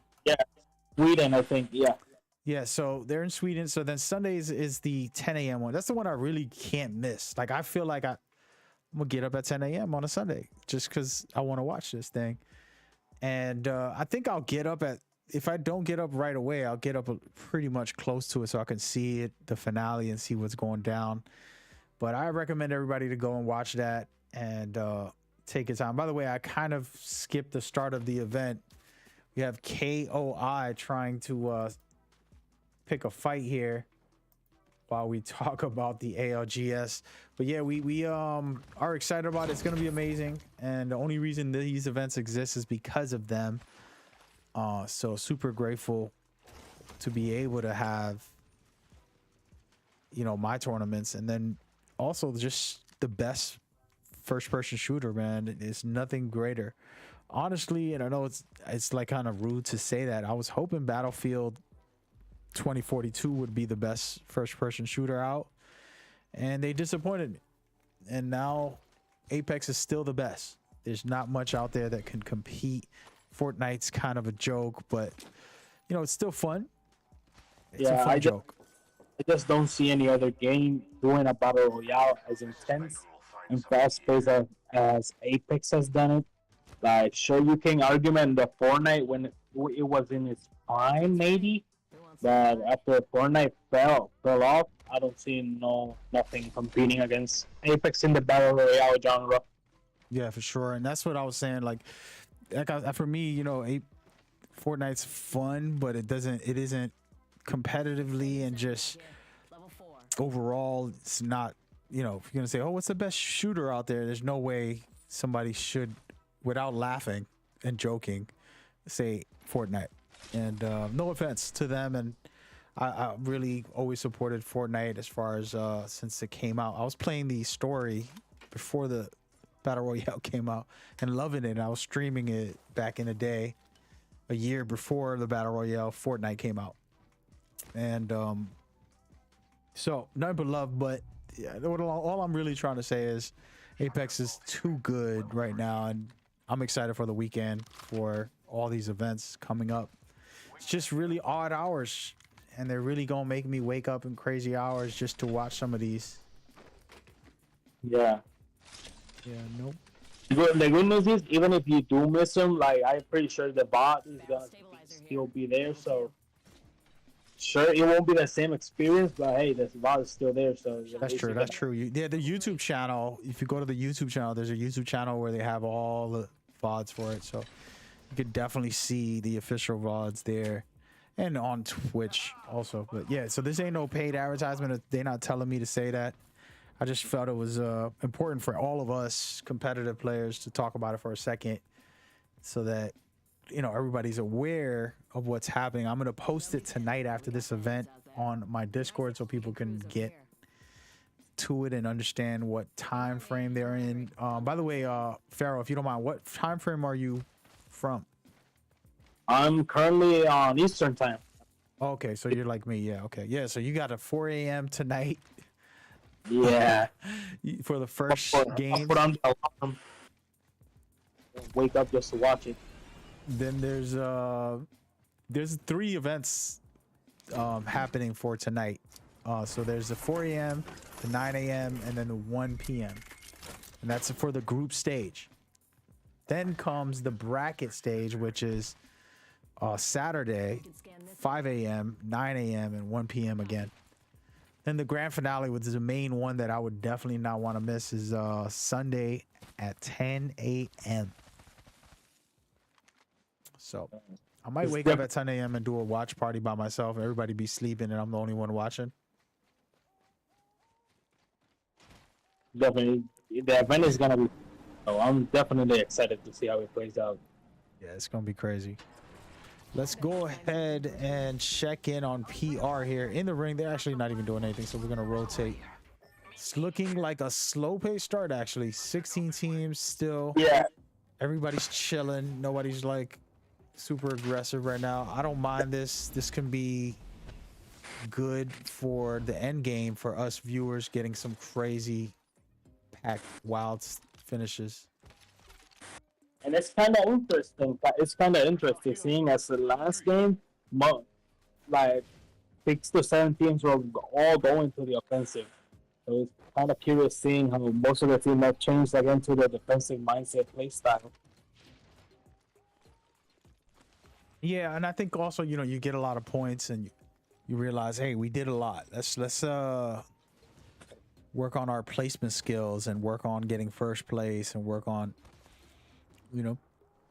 So Yeah. maybe that's what the situation is. Who knows? I'm loving it. I'm loving it. I'm loving it, man. These events, again, just good stuff, man. Every time I play a lot of video games and I get to play games early and all that cool stuff. A lot of new games that are coming out I've already played, first person shooters and stuff. And every time I test it, I think about what is the best out there and what's I enjoy the most, and Apex comes to mind. So we had a great time right now. This weekend is like a big celebration. I look at it as a celebration for our communities, all of us, myself, any other host that hosts tournaments, and you know, $1 million prize. Any of our players, there are players that have played in our events that are there right now. Players who've come and played in our tournaments that are going to be in there, which we'll talk about another time once the event starts for the watch party. But yeah, we're going to have a cool time with that and kind of watching and rooting for some teams and trying to see who's taking over the globe in these scenarios. Yeah, and I agree on the part you said where Let's go here. it's a celebration. Like you see, like it's something that not only like the player base, the players that win the tournament celebrate, but mostly like the entire community. It's something that we all can celebrate together, knowing the game that we all have in common and enjoy. And it's going through its third year of competitive, and it simply just makes it more worthwhile to just keep playing and see what they come up with.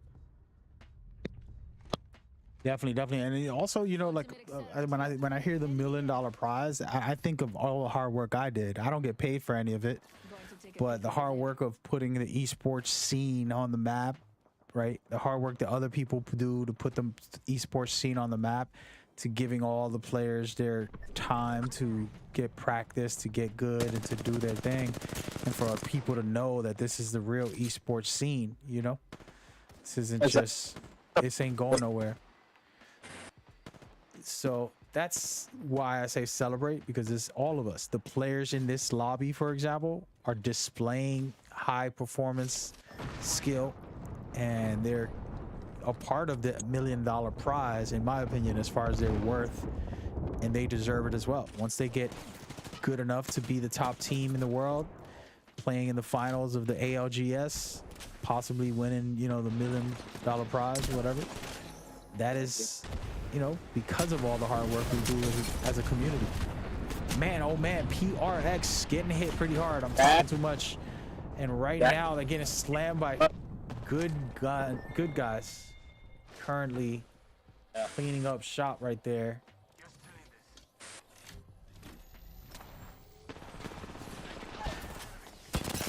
Ooh, beautiful stuff by good guys. They got to be careful. Oh my goodness, the ring eliminates the worst third party situation you could ever have.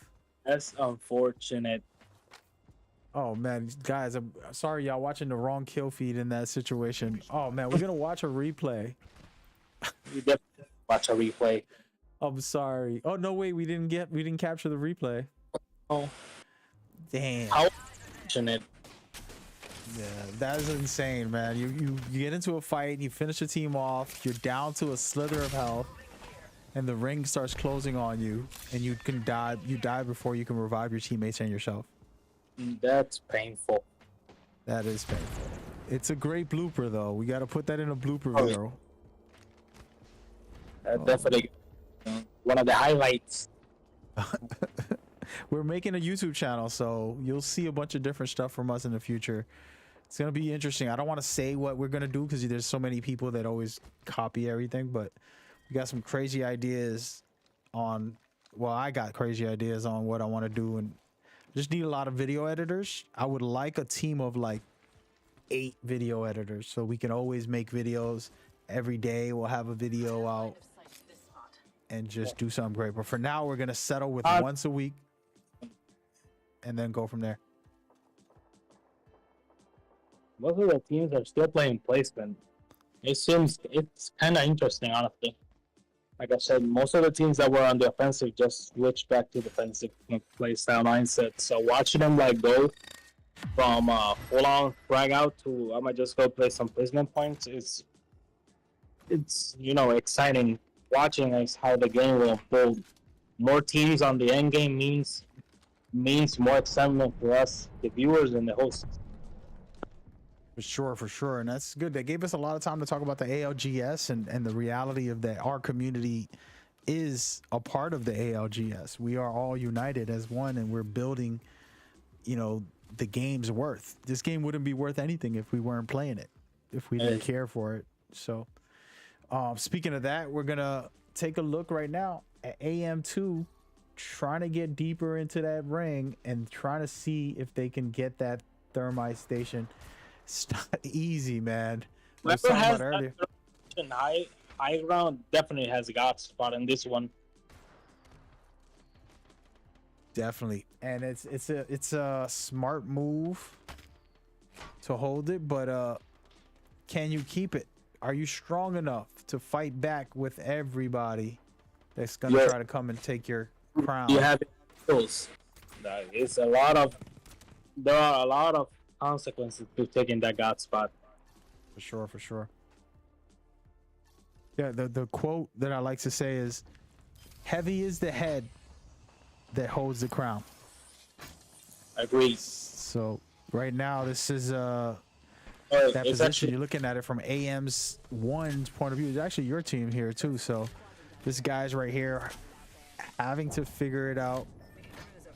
And they got it in control because of that caustic, in my opinion.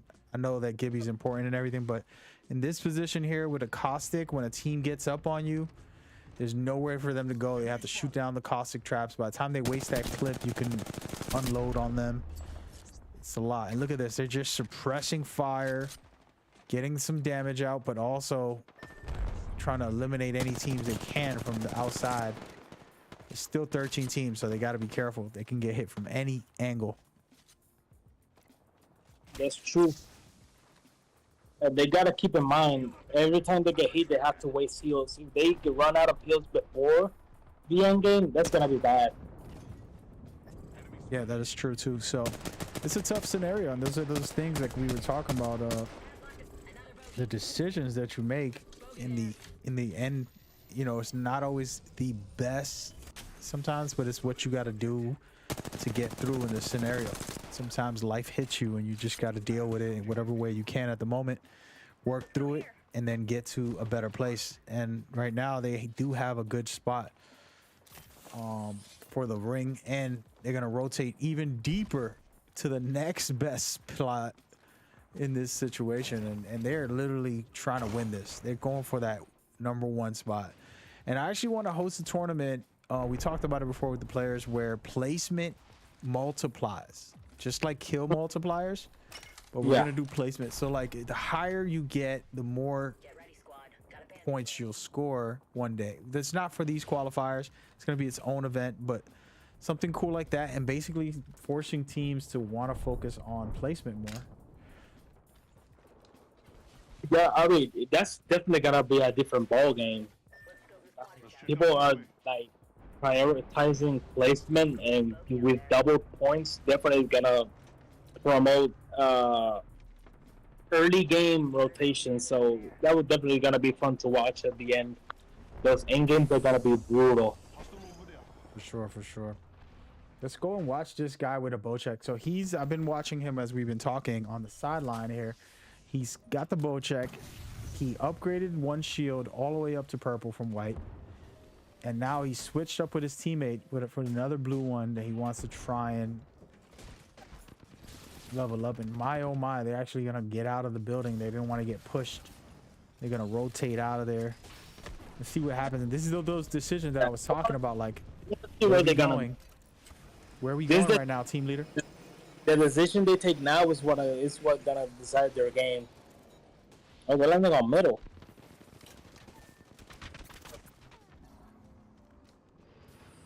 Yep, in the middle, no bubble because they just used it so they can get out of there, and in a vulnerable position.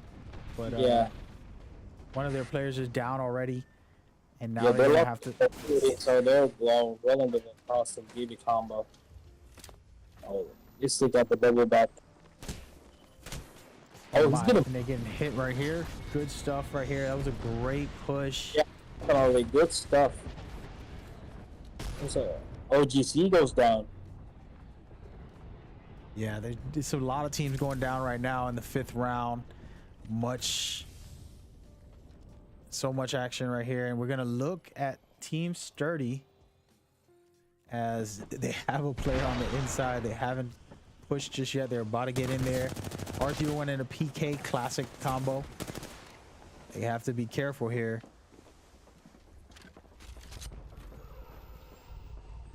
Playing They're on just that holding this. dangerous. If the other teams decide to push with the caustic, that's gonna be done for them.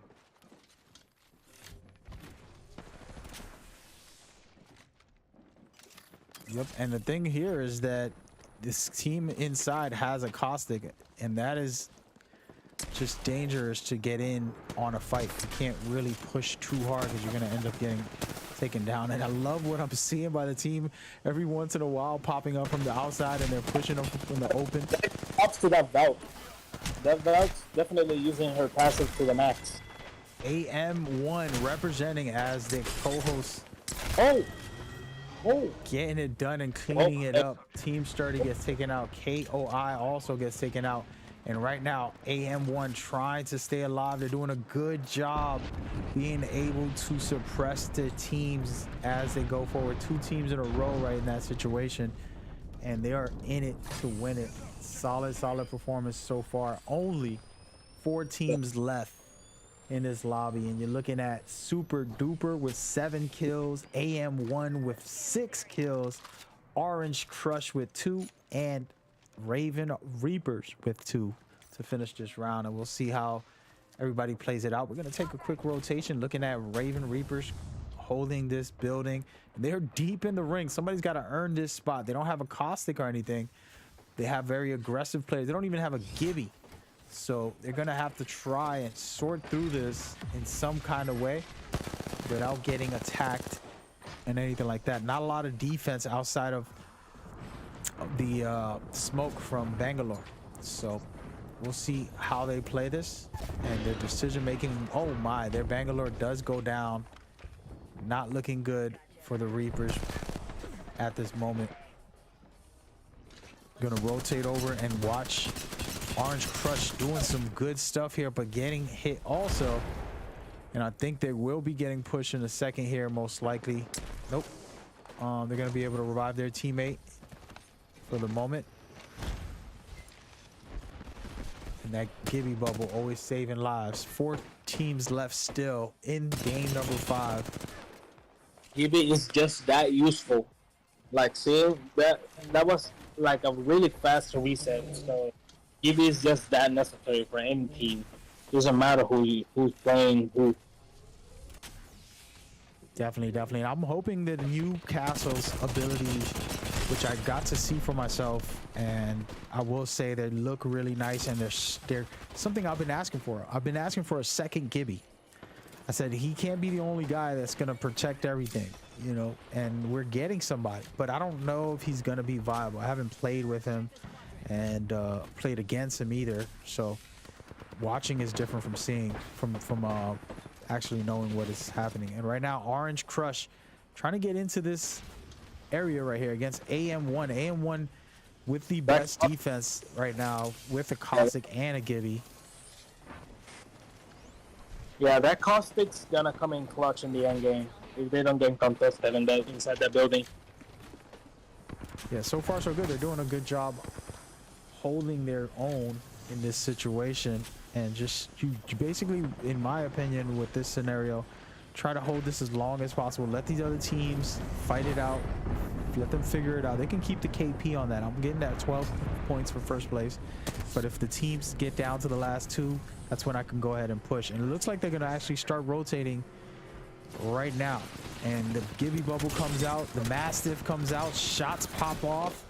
Really nice stuff right here. Needs to swap that shield. Good stuff. And Reapers are above, just holding the high ground, and they're not alone though. They're getting attacked from above as well by Super Duper. Damage. My oh my, Super Duper cleaning up the Reapers, and now it's Super Duper versus Team AM. Oh, down goes one, 2v2. Unreal right now. Great stuff by AM1 to finish off that game. GG's. Let's go.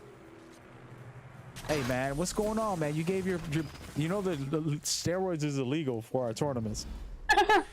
These cats is performing out here, man. They're doing it. I think they're still kind of nervous.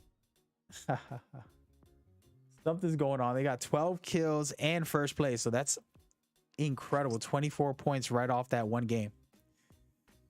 You saw AM here holding back. There was 4 teams left during this situation, and then they rotate out into the bubble. They start popping off shots below. The thing, the bubble Caustic ult mix definitely came in clutch fighting the team of Orange Crush. for sure. The problem was that they had 2 teams above them, and the 2 teams above them started fighting each other, which was Reapers and Super Duper. And that's where Super Duper took them out, Reapers out. And that was in this situation where it gave AM a chance to try to recover during this situation as those teams were fighting. And then the grand finale here, of course, in the middle of a fight, this very small quarters, you got caustic gas all over the place. It's a mess. And it's the best for whoever's throwing the caustic gas. Yeah, definitely. Like, gotta give it, like, Caustic, he may not be meta, but he's still strong in the right hands. So, like, Caustic, the team who had Caustic, just like in the game that just ended, like, Caustic on the end game is just that strong. There is no way to stop him. When he threw his traps and blocked, he basically blocked the way the Wraith could move, and just got pinched by the gas and the Gibby PK. So, like, it's definitely amazing. Amazing work to all the teams, though. Definitely. All right, guys, let's look at these leaderboards. And AM1 will be tested for steroids after this game. They ended up performing extremely well, getting 24 points. And now they're in second place. They climbed up the charts. They were down below after the first game, and now they moved all the way up to second place after game, performing consistently, yes. And now they're in second place, but number 1, as usual, we're kind of like used to this right now. This is the standard. GC is setting the bar high with 90 points. Right below them with 63 is AM1. Nobody's right there in third place, not so far, only 4 points away. So there's going to be a really big fight for those last spots.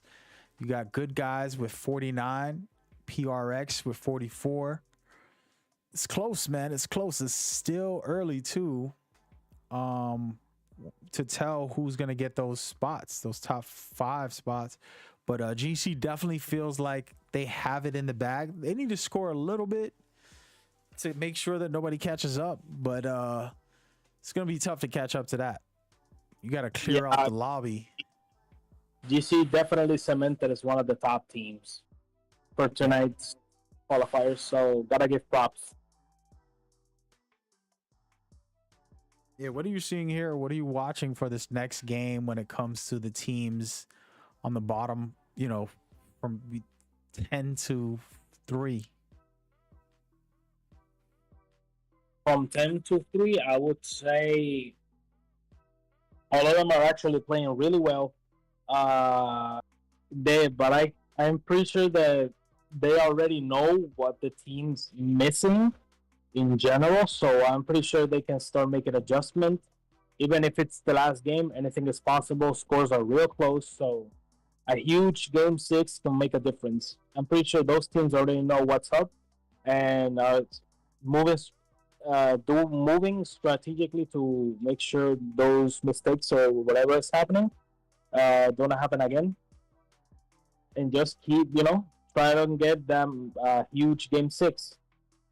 For sure, game 6 this is the grand finale right now, and you'll probably see some different things, some teams being aggressive again, understanding, hey, this is the finale, man, I gotta go for it and put in some type of performance, or we'll get what we saw there where it was like really good positioning, everybody rotating, nobody's just taking those big risks. Who knows? This is the last game. It's gonna be a super interesting one. We're gonna be right back in a second, guys. Stay tuned, rock with us.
All right, ladies and gentlemen, we are officially in it to win it, the grand finale, game number 6. And this matters a lot for some of these teams. What you got to note is you only get 10 events, and so does everybody else. So when every little point you get, 1 point, 5 points, you might get a lead, and you might move up the rankings, and you might be able to make it into the playoffs. Who knows? Everything's on the website right now of every game that everybody's ever played. So you can kind of see and then start like trying to beat out anybody and make your own run to be a top player. But yeah, I've been looking at it lately, seeing some teams who are already at the end, kind of realizing, okay, this is how much people are scoring. Okay, I get it. So it's super interesting stuff. And yeah, go to madgamer.com, check it out over there. Now we're looking at the Reapers as they're trying to reap their rewards right now, and I like the car, man. Picking up a car early means that if you don't find light ammo, you can use heavy ammo. If you only find heavy ammo, you can, you know, just early on, I think it's a special gun to pick up, even if you don't like it, and it's not going to be your main weapon, because you can use any type of ammo or any clip also. So I think it's a nice weapon to start off with when it comes to dropping and grabbing something that's useful, in my personal opinion. Of course, I'd rather the R99 than that one, but that's just more preference and actual weapon that I would use for the end game stuff. But that being said, we're here, game 6. Currently 18 teams left with the first round underway. Watching the Reapers right now, taking a view of the lava and just having a stroll, you know, long walks on the lava. That's what they're doing right now. Adding to what you said about the car is definitely one of the best SMGs in the game by far. It has the damage output of I would say a little less than the Volt, but a faster TTK. Like the car is definitely one of the best SMGs, and the diversity is really good. I mean, like if you don't have light, you can just switch to heavy, and vice versa. Also the same as with the attachments. Like it's definitely a game changer as well. One of the best SMGs in the game, in my opinion.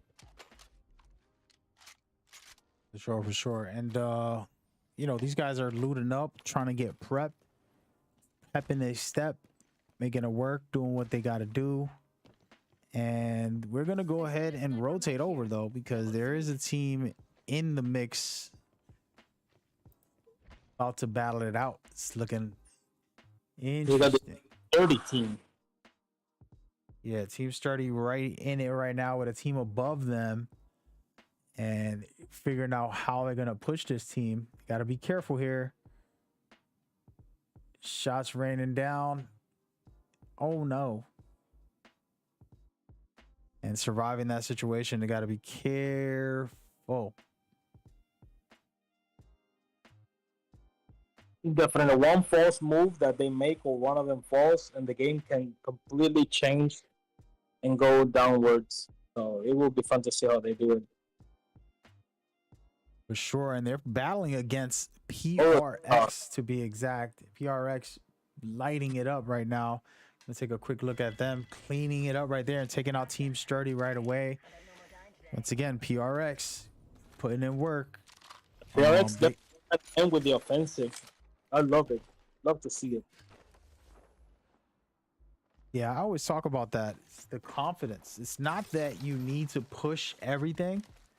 It's just like, you know, we're holding a building right now, Pharaoh, and you're playing with no confidence. So when a team sees us and shoots at you, you're just running and hiding. That tells the other team, hey, I can push this team. They're scared.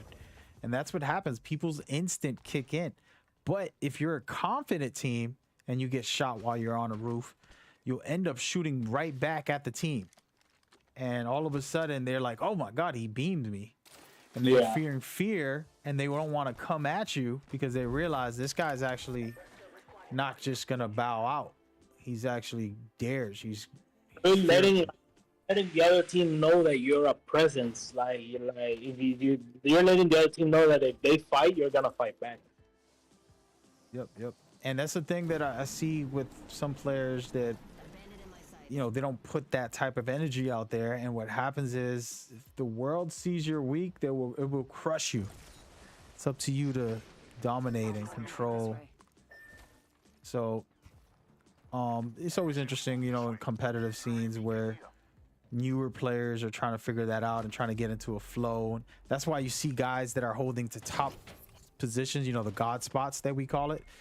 They are the ones who are always active. Every person on the team, they're not hiding in a corner just waiting. They're actually looking through the window, shooting at a team, going to the other door, shooting at another team. And there's, you know, multiple teams. They're juggling, doing damage to them to keep them away and force them to stay the hell out of where they're at. And it's just it's a mind game, but it's really more internal about how confident you are. And speaking of confidence, nobody's coming We out got- eliminating another team again, man. These guys are just savages. It seems, or they're still fighting. Seems like a third party has arrived. Third party coming in right now, and we'll see how this one plays out. It's against Epidemic. We haven't talked about Epidemic, so let's go give them a look and see if they can survive the confidence of nobody. And one of their players goes down right away. Epidemic has to make a move here and figure something out. Another one of their players gets shut down to their last player, and it's a Bangalore. She can survive a little bit with the smoke, but not enough. And like I said, it's that confidence. They were supposed to get third party. If they stood in the corner and hid, they probably would have lost the match. But instead, they said, let's push these guys. Let's push the third party.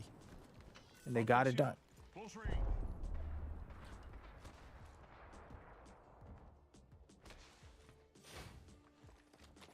Light ammo here. Shield cell, get And right now we'll rotate around watching Super Duper making a move at this very moment, trying to hold their own in this scenario. Kind about Super Duper, that's one of the teams that actually played really well tonight. Yeah, they've been impressive. They've been impressive, and I think, you know, it's super early. They're in sixth place with 42. All right, there's two other teams with 40 plus points. And the next team above them is 59. So they can get right up there to the top 3, maybe possibly top 2, if they can perform well enough. You know, it's always a if. And speaking of a if, let's go back to the team is not playing with any ifs. They're playing with full throttle passion right now. Passion. That's a joke from Hal. Oh man, forget it. Passion. Passion. Yeah, I remember that joke, bro. Funny No as hell. passion, no passion. Passion. Oh man. But so far so good from nobody's, man. They're just consistently staying in the fight, and this is the good part, is that you get KP for that if you survive. So they got 4 kills right now, and consistently, I would have thought they had more, but at the moment they got 4, and they're doing real good as far as a position. Also, this can end up the end game. Who knows where we're gonna see this one go, either to the lava or right below. Would be nice. That spot is always good at launch. cancel that. Yeah, I agree. Like launch site rings are definitely one of the most difficult rings to read, since they can probably just leave launch site and go to dome, or just close in the back and close in the open, or inside a building. So everything can happen. Yep, and right now we're looking at GC about to go up against 2 juggernauts. I like when I see this, because that's top dogs having to fight against each other. This is the fun part of the game, and we'll see how they'll play it. And again, who's the top dog of them all? Those pokes that you're doing can tell you, like, hey, you know what, I don't want this trouble right now, let me back off. As you're seeing GC back off, they got told, hey, listen, I'm confident over here, you're not going to take this spot, you might as well back off. But GC, again, they're in the top of the leaderboards. They're playing with house money. I don't think a team can catch up to them. And look at this, a team right below them, they might take advantage of that and get themselves some quick KP in this situation. Oh, the Kibio flying off. Yep, they had to be careful because that wasn't theirs. They had to rotate out.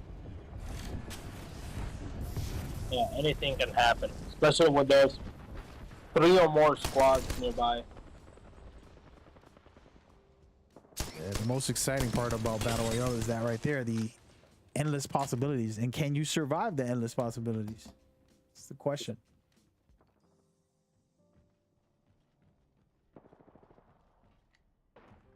Both of the teams are definitely going for placement again, so it's definitely fun to see how it all ends. For sure, for sure. And let's take a overview real quick so you can see what we're got going on. So GC up top and to the right is nobody's. Down below, We got I don't even know multiple what team that is down below. who got the team from GC. We got RVN in the back.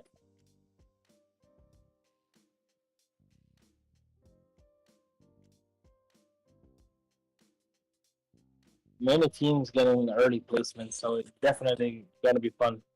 Uh-oh. Nobody's actually getting aggressive. Nobody's gonna go for a push. It looks like they want to take this push. And they're throwing the ultimate. It's It's gonna gonna be be push because if GC hits back to the building, it's gonna be awful for them.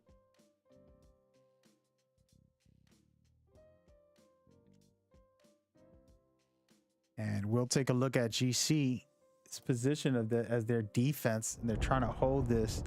They are getting pushed right now. They got to be very careful about that. As you can see right here, popping some shots. Nice work here. And they're Nice forcing nobody's back. Like I was telling you guys, if you can keep a team and make them feel that pressure, like, hey, back off, back off. Yeah, they're definitely gonna avoid trying to pick up a fight. Got a lot of teams closing in. Yeah, the ring is going to be closing game around 3. So Might be something good this. Brothers, let's move this way.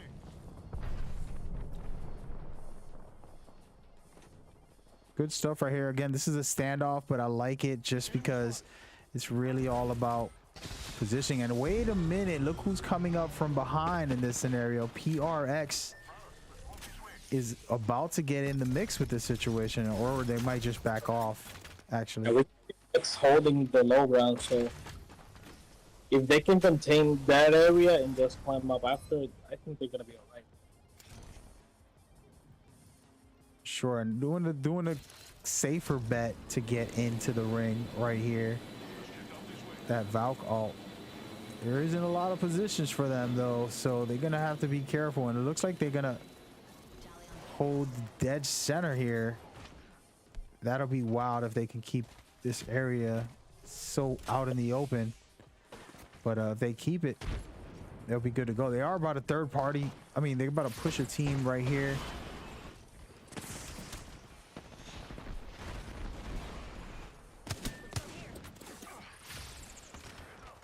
Great stuff right here. I'm liking Bangalore, man. I'm seeing Bangalore a little more this season. Yeah, definitely Bangalore's an underrated legend, so seeing her receive the some love is definitely always happy to see it. Like as a Bloodhound man, Bangalore's are my best friends. So Yeah. Oh man, we're gonna get into a debate about that with the Gans, the poor smoke from Bangalore. Bangalore's But friends.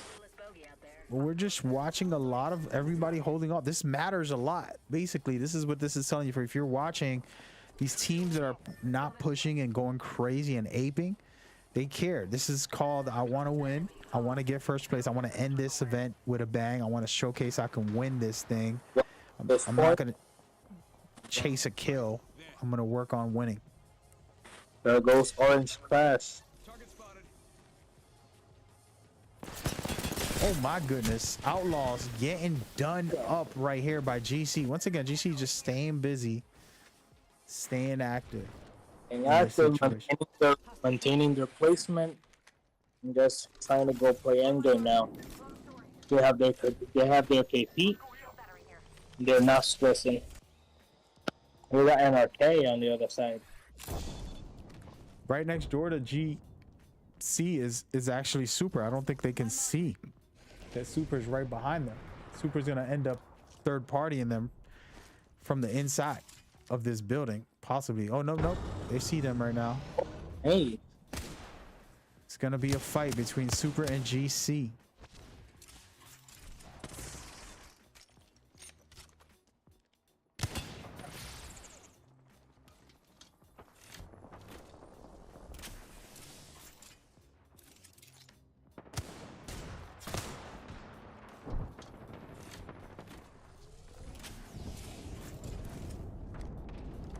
Oh, they're actually gonna go for it and try and contest it. Beautiful Done. stuff here. One for one, and now we're gonna see who has this 2-on-2 scenario in place. Beautiful Yeah. stuff. GC once again. They have Yeah. 6 kills in this situation. Oh, the ring damage. Let's go Yep. here. PRX with 13 kills right now. Insane. Trying to finish this off with a bang. There's only 4 teams left, guys. PRX, Nobodies, GC, and World's Edge. That's the grand finale Bogey in sight. of this event.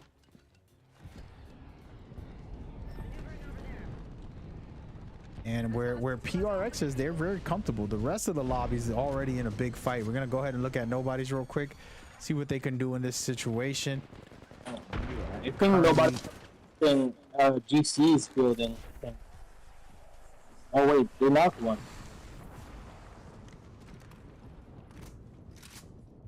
Yep. And right here, this is the best position that you can have for the last rank, but it's a lot of teams gonna want to take it. So we'll see what they can do. Definitely. It's gonna be an all-out brawl when that ring closes. Heads up. Check out For this way. sure, and I'm seeing World's Edge already finish Okay. here, down to their last player. They're down to their bloodhound. See what's he gonna probably do? Try to go for second place or third place and get those KP. Maybe the more KP amount. Or just go for placement points. UC's holding a good spot. Spotted. Hostile spotted. Oh. Good shots ran off here with the rampage. Those World's Edge. The full out 3-on-3.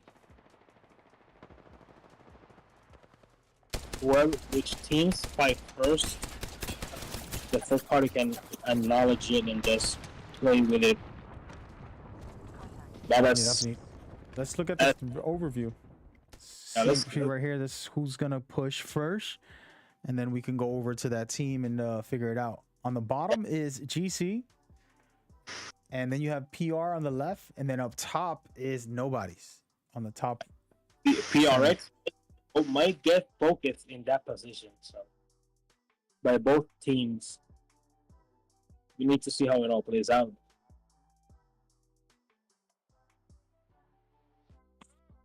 Yeah, it's looking like, again, Nobodies have a good position, but the ring will be closing, and it's going to make it very difficult for them to stay there in the long run. But they are putting out a lot of damage right now to these teams below them. Oh, yeah. Team PRX is it's definitely gonna get focused when the next ring changes. They need to decide what are they gonna do and where are they gonna rotate to avoid getting pinched.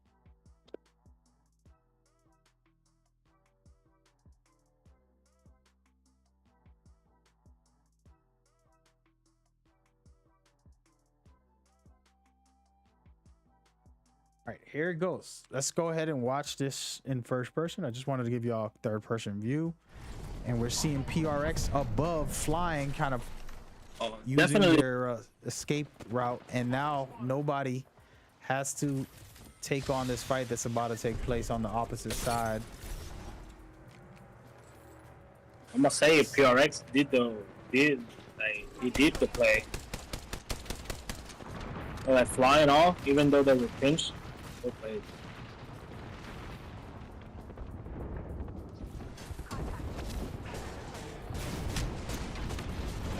Gibby Dome right on time. Wowzers. Close call. And right now, GCs, this is their moment of truth.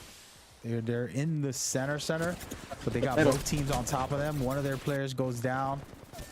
Two of their players go down. Look like nobody really took the advantage of that situation, clearing out GC. And they're gonna go for the finale with PRX and try to push them at this moment. Gibby Dome comes out. Perfect timing, shots being ran off. The artillery strike doesn't do much. And there it is right there, guys. Nobody's looking like everybody, looking like somebody, and getting it done better change the sound bodies because they prove everything in this game. For sure. That was pretty great stuff. If you want to give your last thoughts here on this replay. Definitely gotta give it to PRX. The play where they just took the bulk ult, even though they were being focused, and got out of that pinch situation. Gotta give it props for that. But I also gotta give props for Nobody squad. They played ruthlessly and getting the GC team pinched in the middle of PRX and their squad. That was the play. They took out the team that was holding most points and finished it all. With finished the night with a win. So props to them. Big props to them right here, and it's just clean looking, and they you could that confidence that I was talking about, man. It's so critical, and you gotta love it, man. Gotta love it. Congratulations to Nobody. We're gonna give you guys the leaderboards and then break some stuff down in a second, but I want to give my co-host his moment of shine before he gets out of here. Any last thoughts, and what is your handle? If you can give us your handle, and then give us your last thoughts about today's matches. Honestly, first of all, glad to be here. Thanks for having me during this time, speaking about the game and all that. I would say congrats to all teams. All teams displayed high sportsmanship and high level of play. Gotta give props to my guys for winning 2 games, so I'm not even mad. They all play well. And I just want to say thanks to you doing these things, everything is possible. So I just want to say to thank you and thank all of the community that you have built. And you can expect to see more of AM here on the CBL. I love it, man. Where can we find you? What is your handle on social media? Well, you can find us on Twitter as Astro Madness, Neil Growing or you can just follow me on Twitch on AM Pharaoh TV. You can see we all sometimes host tourneys. We all do all kinds of stuff. So you can't miss it. Awesome, man. Thank you so much. You've been a great host, actually, man. You do a great job and great informative, and appreciate the support. And we want to build a team of casters and everything. So you're always welcome back anytime. You just got to hit me up and let me know if you're free. Appreciate it, man. So thank you so much, man. Nah, you got it, bro. No, I'm gonna clear my schedule, see if I can come back again. So GG. All right, take care, brother. See you soon. Peace. Right there, beautiful stuff by the one and the only Y Pharaoh coming through representing.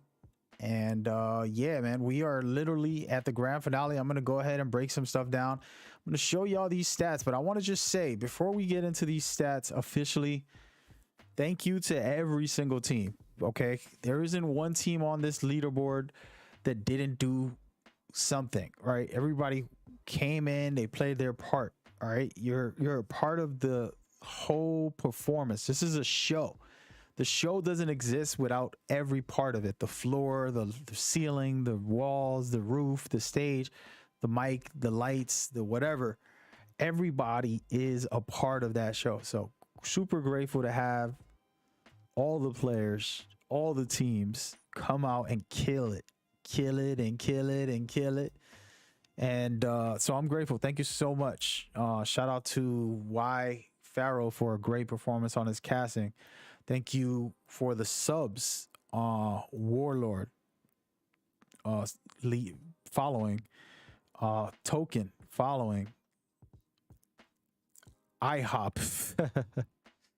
Thank you for the follow. GG's in the chat. I see all you guys, man. That was a great event. And I just want to thank everybody because the viewers, the players, everybody's a part of this, man. And we're going to be doing some cool things with our YouTube channel in the near future. We need some video editors. If you're not really great at video editing, I can try to show you some of the ropes. We're not asking for like craziness, but it's good enough. But yeah, so I'm super excited to continue to give you guys these tournaments. Just wanted to thank you guys ahead of time before we do these scores. Now, the final scores officially are what you're seeing right here.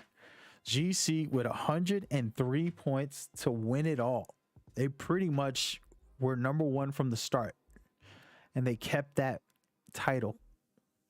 Then Nobody with 91 points. That's crazy.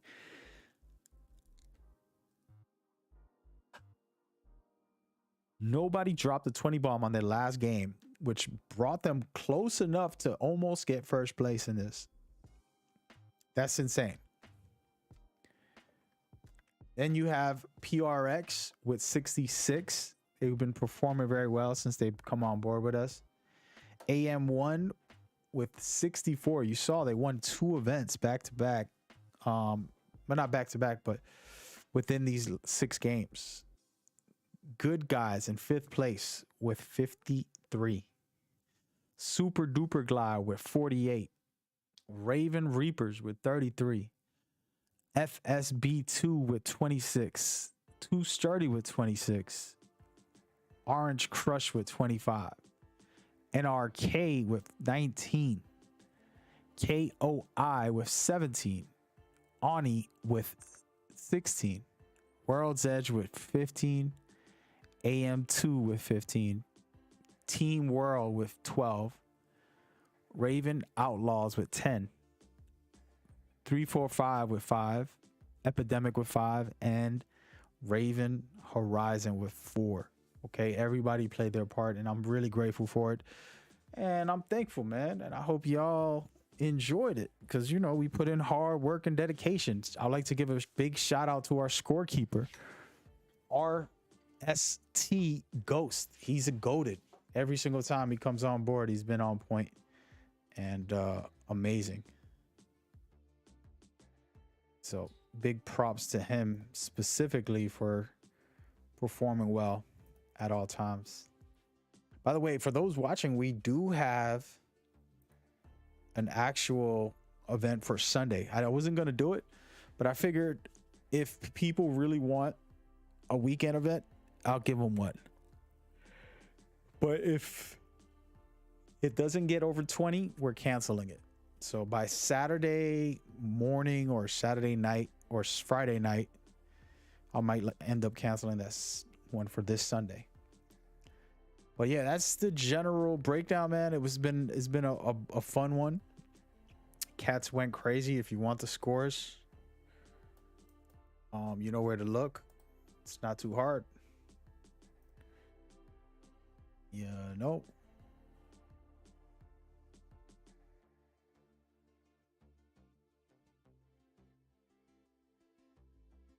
But yeah, I hope you guys are enjoying.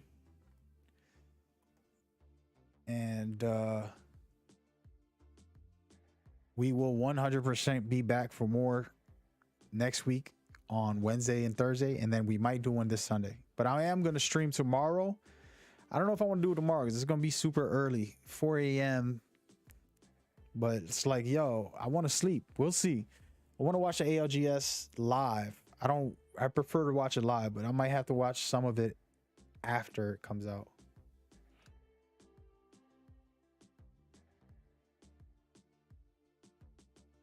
But yeah, so that's what's going down. Hope everybody enjoys the night, enjoys themselves. I'm going to be putting up these stats for the standings later on when I get some time. I just want to rest for the night. Relax for the night. But it's been fun. All right. If any thoughts, any questions, now is the time to ask. We pretty much have the scores and stats up. Everything is legit. And man, it's been fun. Again, show support. Make sure you get on board with us, because we want to lift you up. The only way to lift you up is to have us get lifted up. If I get millions of supporters, that means all of my players and viewers also get support and love from me. So that's the goal now, is to kind of lift it up a little bit. Something I don't really try to do. I say I want to do it, but then I don't do it. But I'm going to change that this year. and focus on building the brand in different ways. I yeah, so that's what's going down. Again, we'll do some watch parties. I can't promise every single ALGS because they're super late.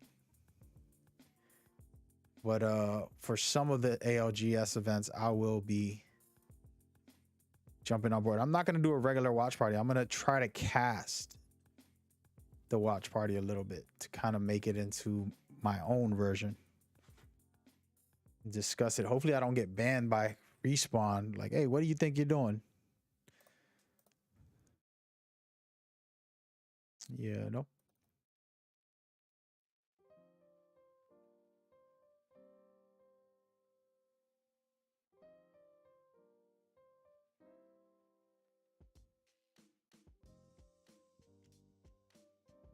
But yeah, that's what's going down. Hope y'all enjoyed. We'll come back tomorrow and talk more and try to watch again. I got to look at the dates. So tomorrow at 4 a.m., 9 a.m., and then at 1 p.m. Maybe the 1 p.m. Depending on what I got to do tomorrow. Maybe we could do the 1 p.m. watch party and see those matches happen. And then Saturday there's a 5 p.m., 6 a.m., and then yeah, I probably won't do it on Saturday, man. I'm just gonna be honest. Sunday and Friday. Okay. So Friday I'm gonna do a watch party for the ALGS. And then Sunday I'm gonna host a tournament.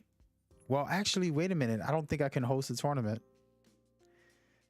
Yeah, I'm not going to host a tournament on Sunday. I changed my mind. The reason no is because the ALGS finals are going to be happening Sunday. So I'm going to let them shine. We'll save it for next week, guys. Somebody's asking about the majors. So you want to go to madgamer.com and see the numbers and understand what is happening fully. But basically, it's pretty simple. These are qualifiers. There's going to be another 10 plus qualifiers that you can actually play in. And then once you get to 10, those will determine if you're a top team or not. If you go to the website, you can see the standings. And then those top teams will advance to the championship. I mean, to the playoffs. That's where they can all play. The playoffs are not happening till after May. So maybe June. So we still have a lot of events to run for you guys. You know? But I'm not going to host any more tournaments for this weekend. Did mine's Wednesdays and Thursdays. I just realized Saturday's all this weekend's I already knew that, but I thought it was going to end early since it was at AM. But yeah, I hope that makes sense and that helps. And then we can go from there. But that's the general setup. So basically, get onto the websites, check out how it works. You can see how many games your team played on there. If they play 10, then you're done. And then you hope that you're on the top of the leaderboard, top of the standings. If you're in the top 20 to 30, you're going to make the playoffs. That's just how it works. All right. And if you're not, you're probably not going to be able to make the playoffs, man. I'm sorry. But we'll still have events and tournaments for everybody. The goal is to give everybody a place to play and enjoy Apex in general. So either way, we gonna do what it do, baby. All right, so that's it, guys. We're done for the night. It was a fun one. Some really great stuff from some teams. Feel free to come back and you can hit me up on Discord or Twitter. Just go to my socials and we'll talk. All right. Other than that, have yourself a good night. Enjoy the ALGS for the weekend. And we'll see you soon. Okay.